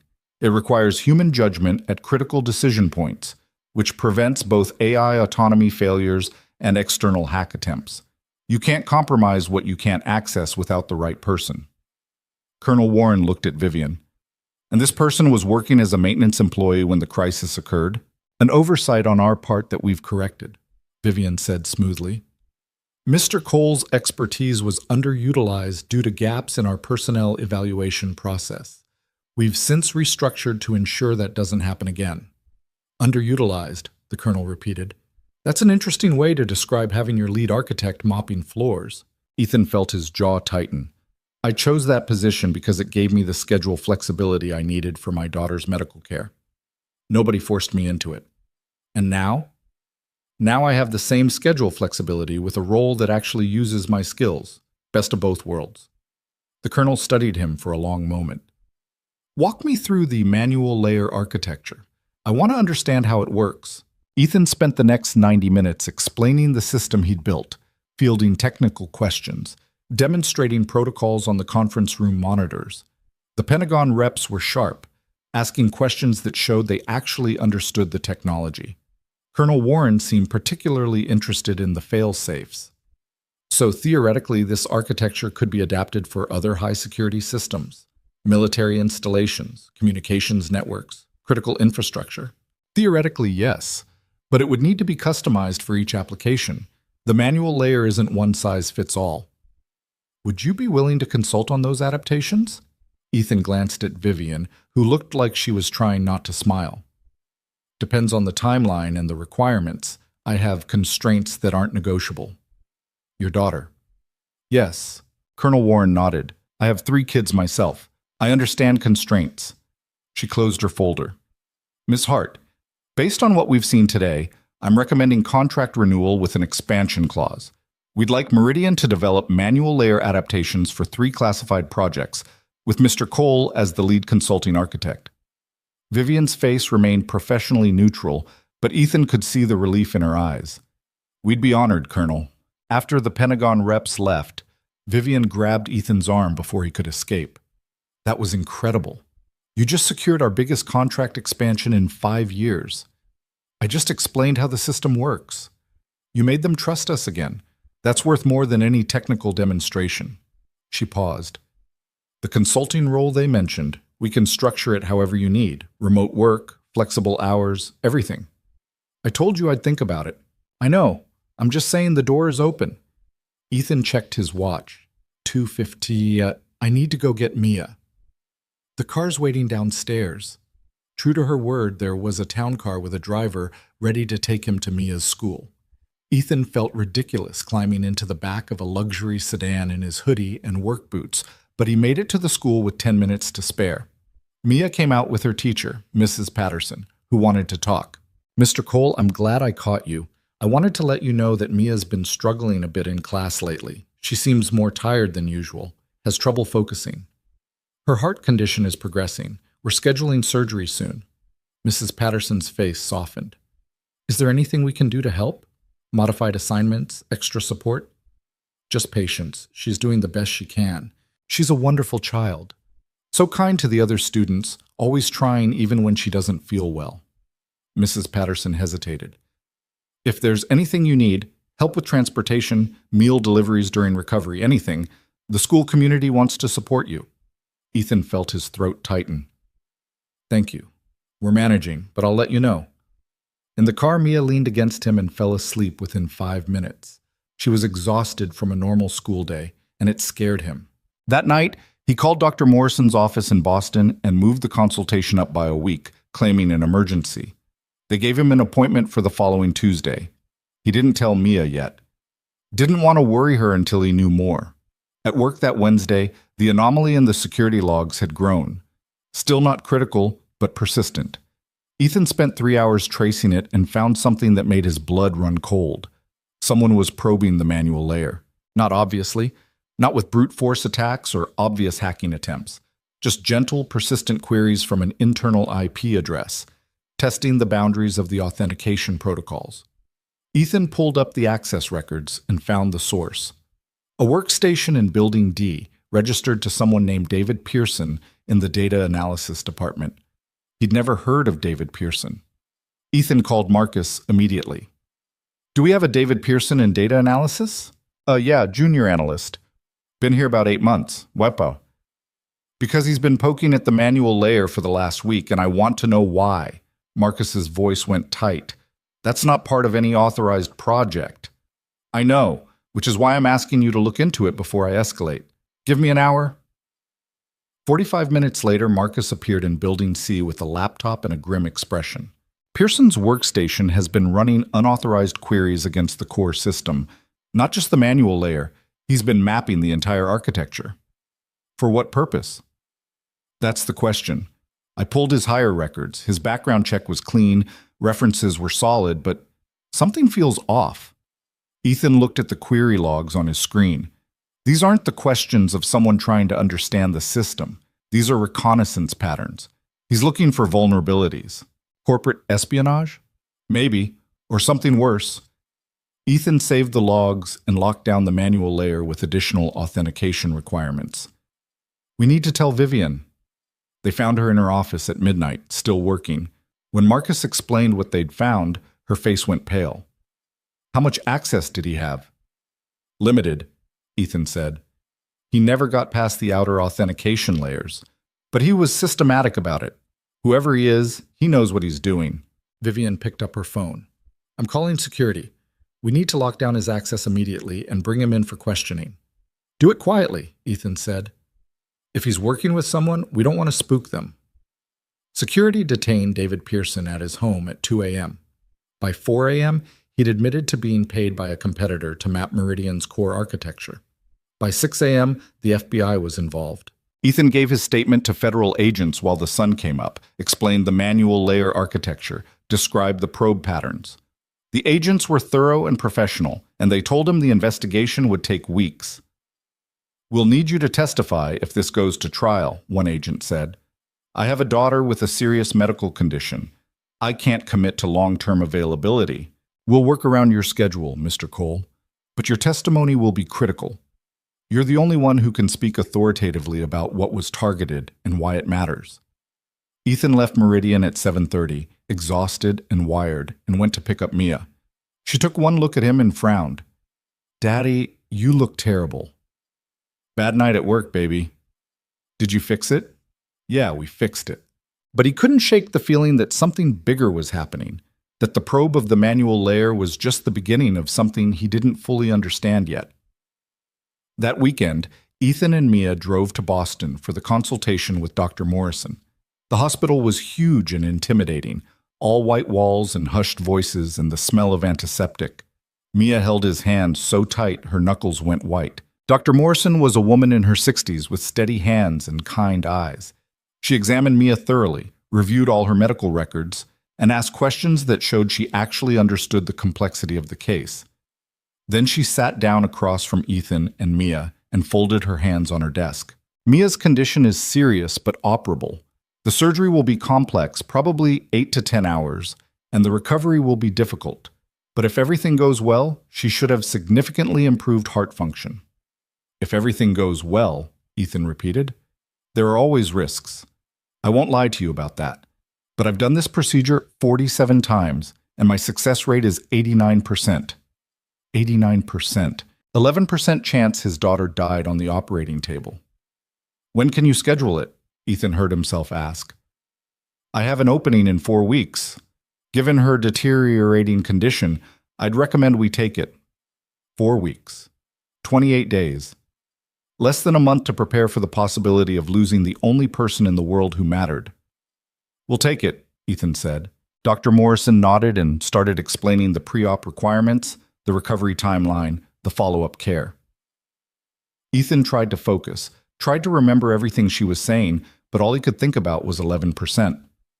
On the drive back home, Mia was quiet until they were almost there. Daddy, am I going to die? Ethan's hands tightened on the steering wheel. No, baby.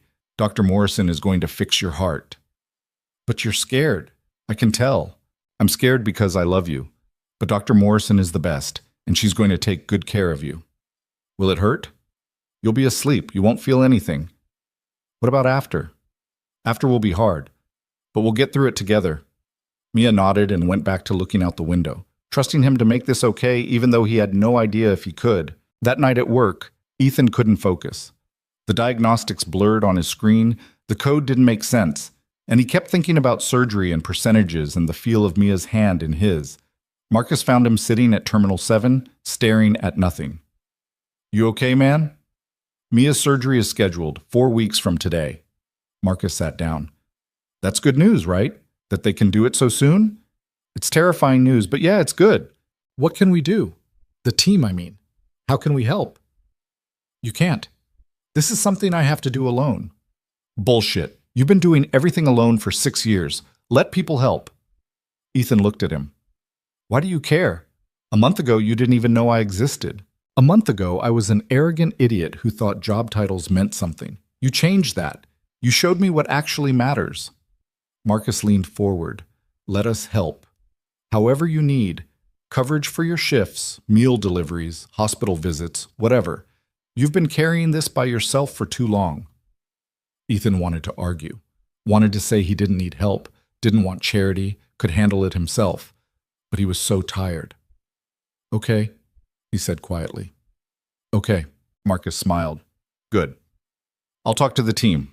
We'll figure something out. Over the next week, Meridian did something Ethan had never seen a corporation do. They rallied. Angela started a meal train, coordinating people to bring food to Ethan's house every night so he didn't have to cook. Jennifer organized coverage for his shifts so he could take time off without losing pay. Dave Chen arranged transportation to and from the hospital for the surgery day. Vivian quietly increased Mia's medical benefits to cover everything, every cost, every fee, every possibility, so that Ethan didn't have to think about money while his daughter was in surgery. The Wednesday night group moved their session to Ethan's house, working quietly at his kitchen table while Mia slept on the couch, so he could be home and still help them with their problems. It was overwhelming and uncomfortable and completely foreign to everything Ethan had known for the last 6 years. But it was also the first time since his wife died that he didn't feel completely alone. 3 days before the surgery, Vivian asked Ethan to come to her office. He walked in to find her standing at her window, looking out at the Meridian campus. I've been thinking about what you said, about who's winning, and I realized you were teaching me something I needed to learn. I wasn't trying to teach you anything. I know. That's what made it real. She turned to face him. I'm restructuring the company, making changes to how we evaluate people, how we promote, how we measure success. And I wanted you to know that it's because of you. Vivian, let me finish. I spent 10 years building an empire and losing myself in the process. And then I met a janitor who turned out to be the smartest person in the building, and he taught me that the things I'd been chasing don't actually matter. So I'm changing it, the whole company culture, because if Meridian can miss someone like you for 6 years, we're doing everything wrong. Ethan didn't know what to say. Thank you, Vivian said quietly, for saving the company, for teaching me what matters, for letting us help you when you needed it. I haven't let you help me. You all just kind of forced it. She smiled. True, but you didn't push us away, which for you is basically the same thing. The day before the surgery, Ethan didn't go to work. He stayed home with Mia, playing games and reading books, and trying not to think about tomorrow. She fell asleep early, exhausted from the stress she wouldn't talk about, and Ethan sat on the couch watching her breathe. His phone buzzed, a text from Marcus. We're all thinking about you. Mia's going to be fine, and you're not alone in this. Then another from Angela. Everything's going to be okay. We've got your back. Then Jennifer, Dave, Vivian, and a dozen others, all sending the same message in different words. You're not alone. Ethan sat in his quiet house, surrounded by crayon drawings and medical equipment and messages from people who'd become something like friends, and let himself believe it might be true. The hospital required them to arrive at 5:30 in the morning. Ethan hadn't slept, had just laid in bed listening to Mia breathe in the room next to his, counting each sound like he was memorizing them. Mia was quiet in the car, clutching a stuffed rabbit that had been her mother's. She'd named it Cloudhopper when she was 4, and it went everywhere she went. Can Cloudhopper come into surgery with me? She asked. I'll ask the nurses. They might let you hold him until you fall asleep. Will you really be there when I wake up? I promised, didn't I? She nodded and went back to staring out the window at the dark streets of Boston. The city was just waking up, delivery trucks making their rounds, a few early commuters heading to work. Normal people doing normal things while Ethan's world balanced on the edge of an 11% chance. At the hospital, they were taken to a pre-op room where nurses moved with efficient kindness, checking Mia's vitals, explaining procedures in child-friendly language, putting an IV in her small arm. She didn't cry, just bit her lip and squeezed Ethan's hand hard enough to hurt. Dr. Morrison came in at 7:15, already in her surgical scrubs. How are we doing, Mia? Scared. That's honest. I like honest. Want to know a secret? Mia nodded. I get a little scared before every surgery, too. It means I'm paying attention, taking it seriously. And that's good because it makes me extra careful. Dr. Morrison smiled. But I've done this many times, and I'm very good at it. So you be scared if you need to be, but also trust me to take care of you.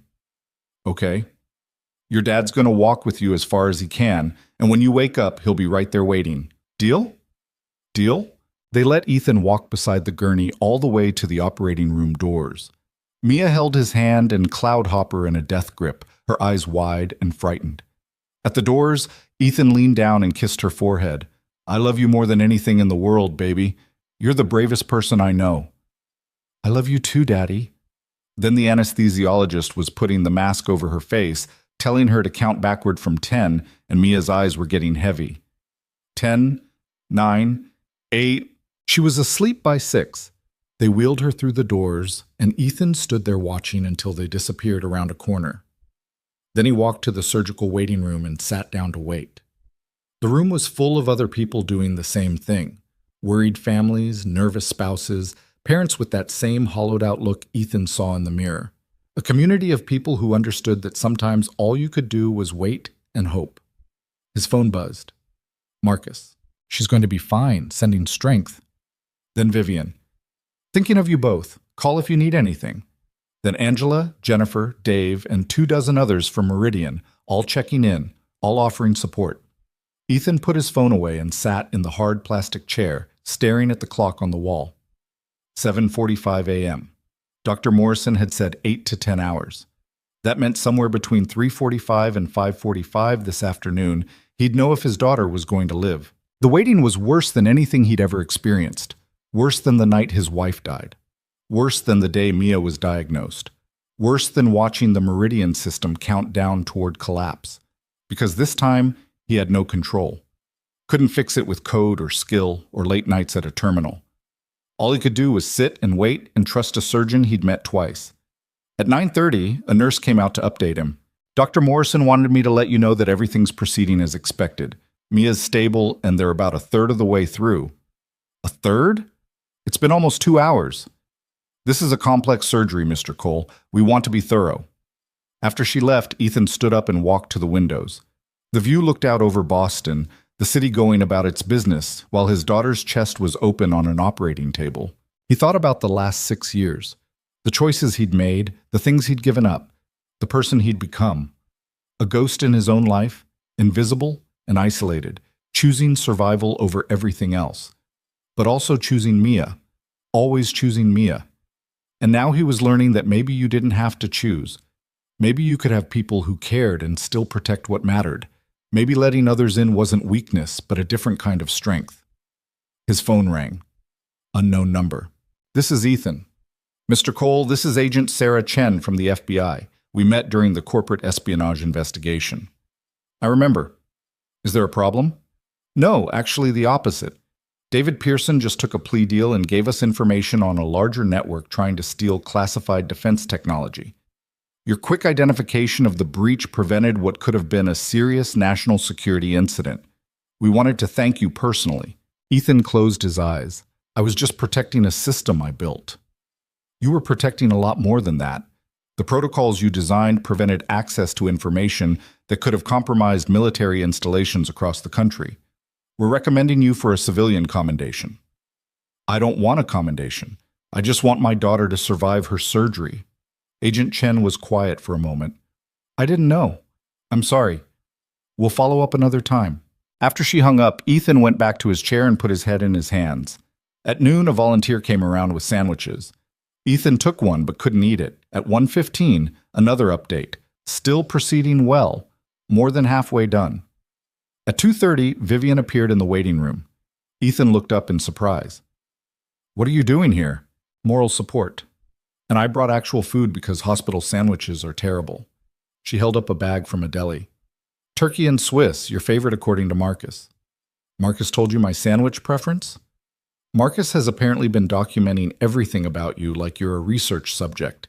It's a little weird, but also kind of sweet. She sat down next to him. How are you holding up? I'm not, but I'm here, so I guess that counts for something. Vivian pulled out the sandwich and handed it to him. Eat. You're not going to help Mia by passing out from low blood sugar. Ethan ate because arguing took energy he didn't have. The sandwich was good, and he realized he hadn't eaten since yesterday. You didn't have to drive all the way to Boston, he said. I wanted to. You've been helping everyone else for weeks. Let someone help you for once. They sat in silence for a while, watching the clock tick forward. Can I ask you something? Vivian said eventually. Sure. Why did you stay? Not at Meridian, but in general. After your wife died. After Mia got sick. After everything fell apart. You could have walked away from all of it. Ethan looked at her. Walk away to where? This is my life. Mia is my life. You don't abandon the things that matter just because they're hard. A lot of people do. Then they never understood what they had in the first place. Vivian nodded slowly. I think I spent 10 years building a company because I didn't have anything else worth building. No family, no real relationships, just work.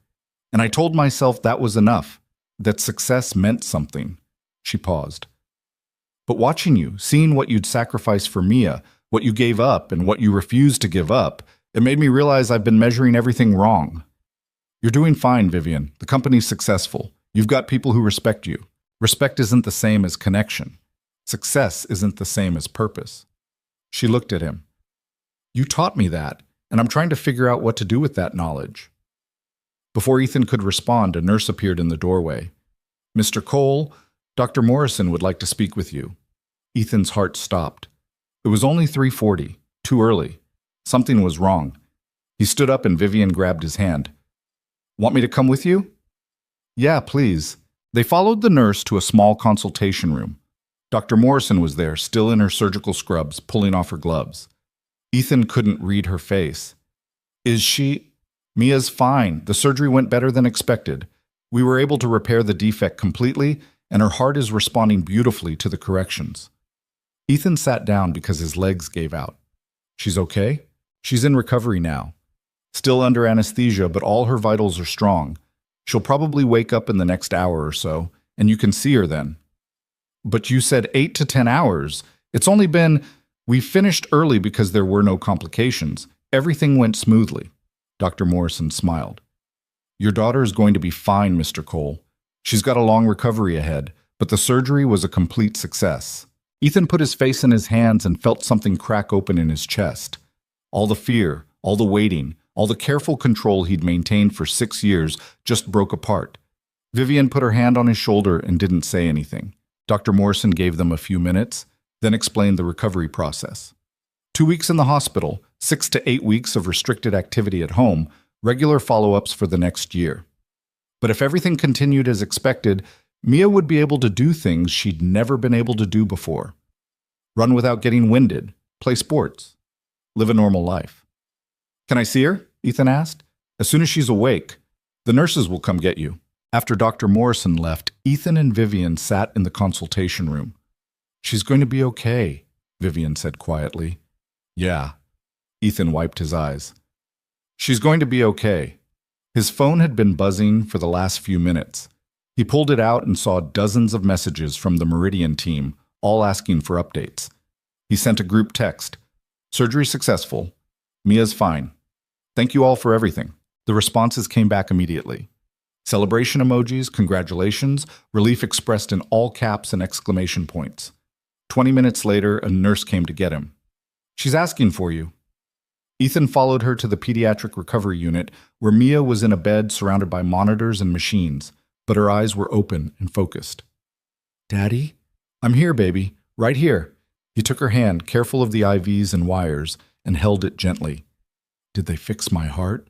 They did. Dr. Morrison said it went perfectly. Does that mean I won't be sick anymore? It means you're going to get stronger. You'll still need to take it easy for a while, but eventually you'll be able to do all the things other kids do. Mia smiled, drowsy from the anesthesia, but happy. Can I ride my bike without stopping? Yeah, baby. You can ride your bike without stopping. Can I run at recess? Absolutely. Can I play soccer? Ethan laughed, feeling tears on his face. You can play whatever you want. Mia squeezed his hand. You kept your promise. You were here when I woke up. I'll always keep my promises to you. She fell back asleep, and Ethan sat beside her bed, watching the monitors track her steady heartbeat. Vivian appeared in the doorway. I'm going to head back to the office. Let you two have some privacy. But call if you need anything, okay? Vivian, Thank you for coming, for everything. That's what friends do. She smiled. Get some rest, both of you. The next 2 weeks were a blur of hospital routines, gradual improvements, small victories. Mia's color got better. Her energy increased. The tremors stopped. Every day she looked more like a normal 8-year-old and less like a fragile thing that might break. The Meridian team showed up in shifts. Marcus brought card games and played Go Fish with Mia for hours. Angela brought books and read to her when Ethan needed to sleep. Jennifer smuggled in better food than the hospital cafeteria offered. Dave taught Mia magic tricks that made her laugh. Even Vivian came by 3 times, awkward around children but trying, bringing puzzles and stuffed animals, and once, inexplicably, a potted plant that the nurses had to relocate because of hospital regulations. On the day they were discharged, Dr. Morrison gave Ethan a list of restrictions and guidelines, warning signs to watch for, follow-up appointments already scheduled. She's doing remarkably well, Dr. Morrison said. But recovery takes time. Don't rush it. I won't. And Mr. Cole, take care of yourself too. You look exhausted. I will. But he probably wouldn't, because taking care of himself had never been the priority. The drive back home took 4 hours with stops for Mia to rest. When they finally pulled into their driveway, Ethan noticed something different. The house had been painted. The fence had been repaired. The front yard had been cleaned up. And on the porch was a wheelchair ramp that definitely hadn't been there before. Ethan helped Mia out of the car and walked her to the front door, which opened before he could reach it. Marcus stood there with a key in his hand, looking sheepish. We might have done some work while you were gone. Hope that's okay. Ethan looked past him into the house. It had been cleaned, organized, restocked. The medical equipment had been upgraded and repositioned for easier access. There were fresh groceries in the kitchen and prepared meals in the freezer. You broke into my house? Vivian called it supportive home improvement. I called it, we have your spare key from HR and wanted to help. Marcus handed him the key. Everything's been sanitized and set up for Mia's recovery. We also installed better Wi-Fi so you can work from home more easily. Ethan didn't know what to say. Angela appeared from the kitchen. There's a schedule on the fridge for meal deliveries and help with Mia if you need it. No pressure, just options. Jennifer was sitting on the couch. We also set up a care coordination system. Just text the group if you need anything, and someone will handle it. Ethan looked at all these people who'd invaded his space and his privacy and his carefully maintained independence, and felt something give way inside him. Thank you, he said quietly. This is too much, but thank you. It's not too much, Marcus said. It's what you do for family. And that word, family, hit Ethan harder than anything else. Because somewhere in the last month, these people had become that. Not coworkers or acquaintances, but family in the way that mattered. People who showed up, people who cared, people who understood that sometimes you needed help whether you asked for it or not. Over the next 6 weeks, Ethan learned to accept support the way he'd never been able to before. He let people bring meals, let them sit with Mia when he needed to sleep, let them help with the small things that added up to survival. And slowly, Mia got stronger. She started walking without getting winded, started laughing more, started drawing pictures that weren't just hearts and hospitals, but cats and rainbows and imaginary adventures. The doctors were amazed at her progress. Dr. Reeves cried at one appointment, happy tears, telling Ethan that Mia's recovery was the best she'd seen in 15 years. At the 8-week follow-up, Dr. Morrison cleared Mia for light activity. Start slow. Walking, gentle play. We'll reassess in another month and potentially clear her for more. Ethan took Mia to the park that afternoon, just a small park near their house with swings and a slide and a sandbox. Mia stood at the edge of the playground, looking at it like it was Disneyland. Can I really play? Dr. Morrison said you could. Just take it easy. She walked to the swings, didn't run, wasn't quite ready for that, and sat down. Ethan pushed her gently, and she laughed, the sound pure and happy and completely normal. Higher, Daddy. Not too high yet. We're taking it slow, remember? But he pushed a little higher, and she laughed a little harder, and for the first time in 3 years, Ethan let himself believe that maybe everything was going to be okay. That night, he went back to work at Meridian for the first time since the surgery. The Wednesday night group had continued without him. And when he walked into Building C, he found 30 people gathered around Terminal 7, working through problems together. They erupted in applause when they saw him. "The architect returns," Marcus announced, and people crowded around to ask about Mia, to welcome him back, to pull him immediately into a problem they'd been stuck on for days. Ethan fell back into the rhythm like he'd never left. Explaining architecture, solving problems, teaching people how to think about systems instead of just coding them. But it felt different now. Not like a solitary thing he did alone in the dark, but like part of something bigger. A community of people learning together, building together, growing together. At 2 a.m., after everyone else had gone home, Marcus stayed behind. "Can I ask you something?" "Sure." "Why didn't you ever tell anyone who you were? Before the crisis, I mean. You could have claimed credit for the system, could have demanded recognition, could have made things easier for yourself." Ethan thought about it. Because credit doesn't fix a broken heart. Recognition doesn't pay for surgery. Making myself visible wouldn't have changed anything that mattered. But it might have changed how people treated you. Maybe. But I wasn't doing the work for how people treated me. I was doing it because it needed to be done, and I was the only one who could do it properly. Marcus nodded slowly. That's the difference, isn't it? Between people who work for recognition and people who work because it matters. I guess so. Which one do you think I am? Ethan looked at him. I think you started as the first kind and you're becoming the second. That's growth. That's good. Marcus smiled. You're a weird teacher, you know that? Half janitor, half philosopher, all genius. I'm just a guy trying to take care of his daughter. You're a lot more than that, but I get why you lead with that part. 3 months after the surgery, Mia went back to school full-time. Ethan drove her on the first day, nervous in a way he hadn't been in years. What if I get tired? Mia asked. Then you tell Mrs. Patterson and you rest, but I think you're going to be fine. What if the other kids ask about my scar? The surgery had left a line down her chest, visible when she wore certain shirts. Mia was self-conscious about it. Then you tell them it's from when doctors fixed your heart so you could be strong. And anyone who gives you trouble about it answers to me. Mia giggled. You're not scary, Daddy. I built a system that locked down a billion-dollar company. I'm a little bit scary. She hugged him before getting out of the car. I love you. I love you too, baby. Have a good day. He watched her walk into the school, steady on her feet, no tremor in her hands, looking like any other kid heading to class. And he finally let himself believe it was real. That afternoon, Vivian called with a proposal. The Pentagon consulting contract is moving forward. They want you to lead the adaptation of the manual layer for 3 classified installations.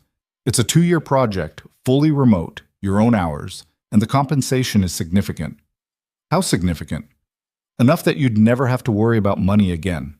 Enough that Mia's medical bills would be a rounding error instead of a crisis. Ethan was quiet for a moment. What about my role at Meridian? You keep it. This is supplemental. The Pentagon work is maybe 10 hours a week on your schedule. Everything else stays the same. Why me? There are plenty of security architects who don't understand the philosophy behind the work the way you do. The Pentagon doesn't just want technical specs, Ethan. They want your approach to building systems that require human judgment.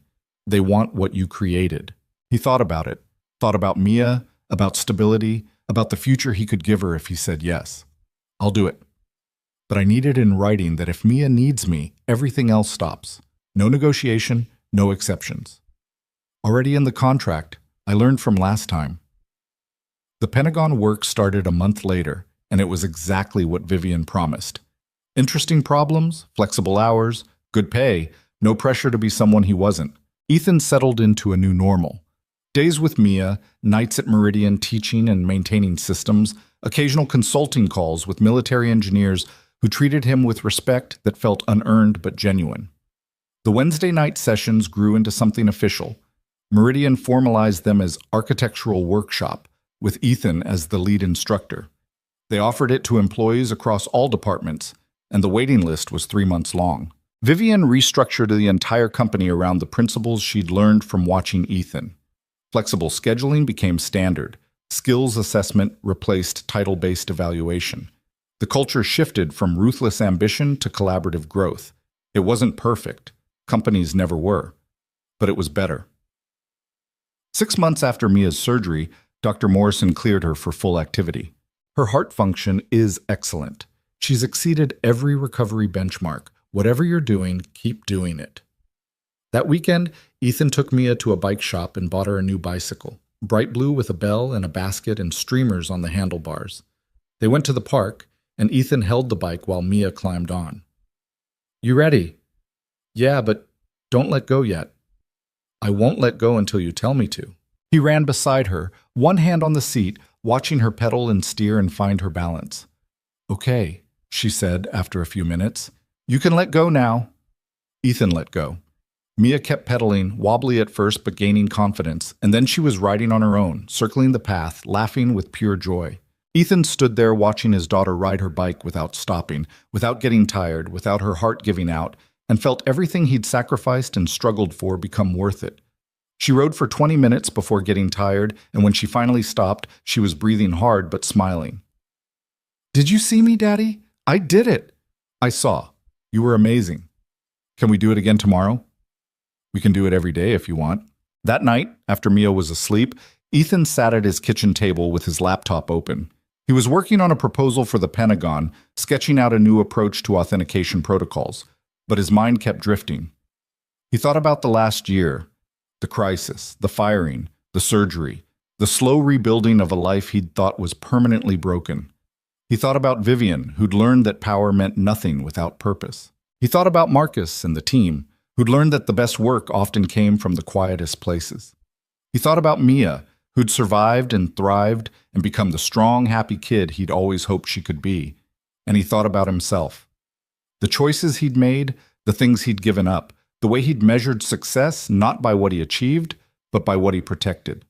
His phone buzzed. A text from Marcus. "Got stuck on a routing problem. Any chance you're awake?" Ethan smiled and typed back, "Always." "What's the issue?" They worked through it over text for 30 minutes, and Ethan solved it the way he always did, by understanding the foundation and working from there. "You're a lifesaver," Marcus texted. "Literally don't know what we'd do without you. You'd figure it out. You're smarter than you think." "Maybe. But I'm smarter because you taught me how to think about this stuff. That matters." After Marcus signed off, Ethan sat in the quiet of his kitchen and realized something. He'd spent 6 years invisible because he thought that was the price of protecting Mia. He'd believed that being seen meant being vulnerable, that asking for help meant being weak, that doing everything alone was the only way to make sure it got done right. But he'd been wrong. Being seen meant being connected. Asking for help meant building community. Doing things together meant they lasted longer and mattered more. He wasn't just a janitor who'd saved a company. He was a father who'd saved his daughter. He was a teacher who'd changed how people thought about their work. He was a man who'd learned that strength wasn't about carrying everything alone, but about knowing when to let others carry some of it with you. The world had finally seen his genius, sure. But his greatest achievement wasn't the system he'd built, or the crisis he'd resolved, or the contracts he'd secured. It was the quiet love of a 32-year-old single father who'd chosen his daughter first, rebuilt his life around what mattered, and somehow managed to save everyone else along the way, not because he was trying to be a hero, but because he understood that the things worth protecting were worth protecting properly. And in the end, that understanding changed everything. Ethan closed his laptop, checked on Mia one more time. She was sleeping peacefully, her heart beating strong and steady, and finally let himself rest. Tomorrow, they'd ride bikes again. Tomorrow, he'd teach another workshop. Tomorrow, he'd keep building the life he'd fought so hard to protect. But tonight, in the quiet of a house that was no longer empty, surrounded by evidence of a community that had learned to see what had always been there, Ethan Cole allowed himself to feel something he hadn't felt in years. Peace. Not because everything was perfect. It never would be. But because he'd finally learned that you didn't have to be invisible to be safe, didn't have to do everything alone to do it right, and didn't have to choose between protecting what mattered and letting yourself be known. You could be both, and that made all the difference.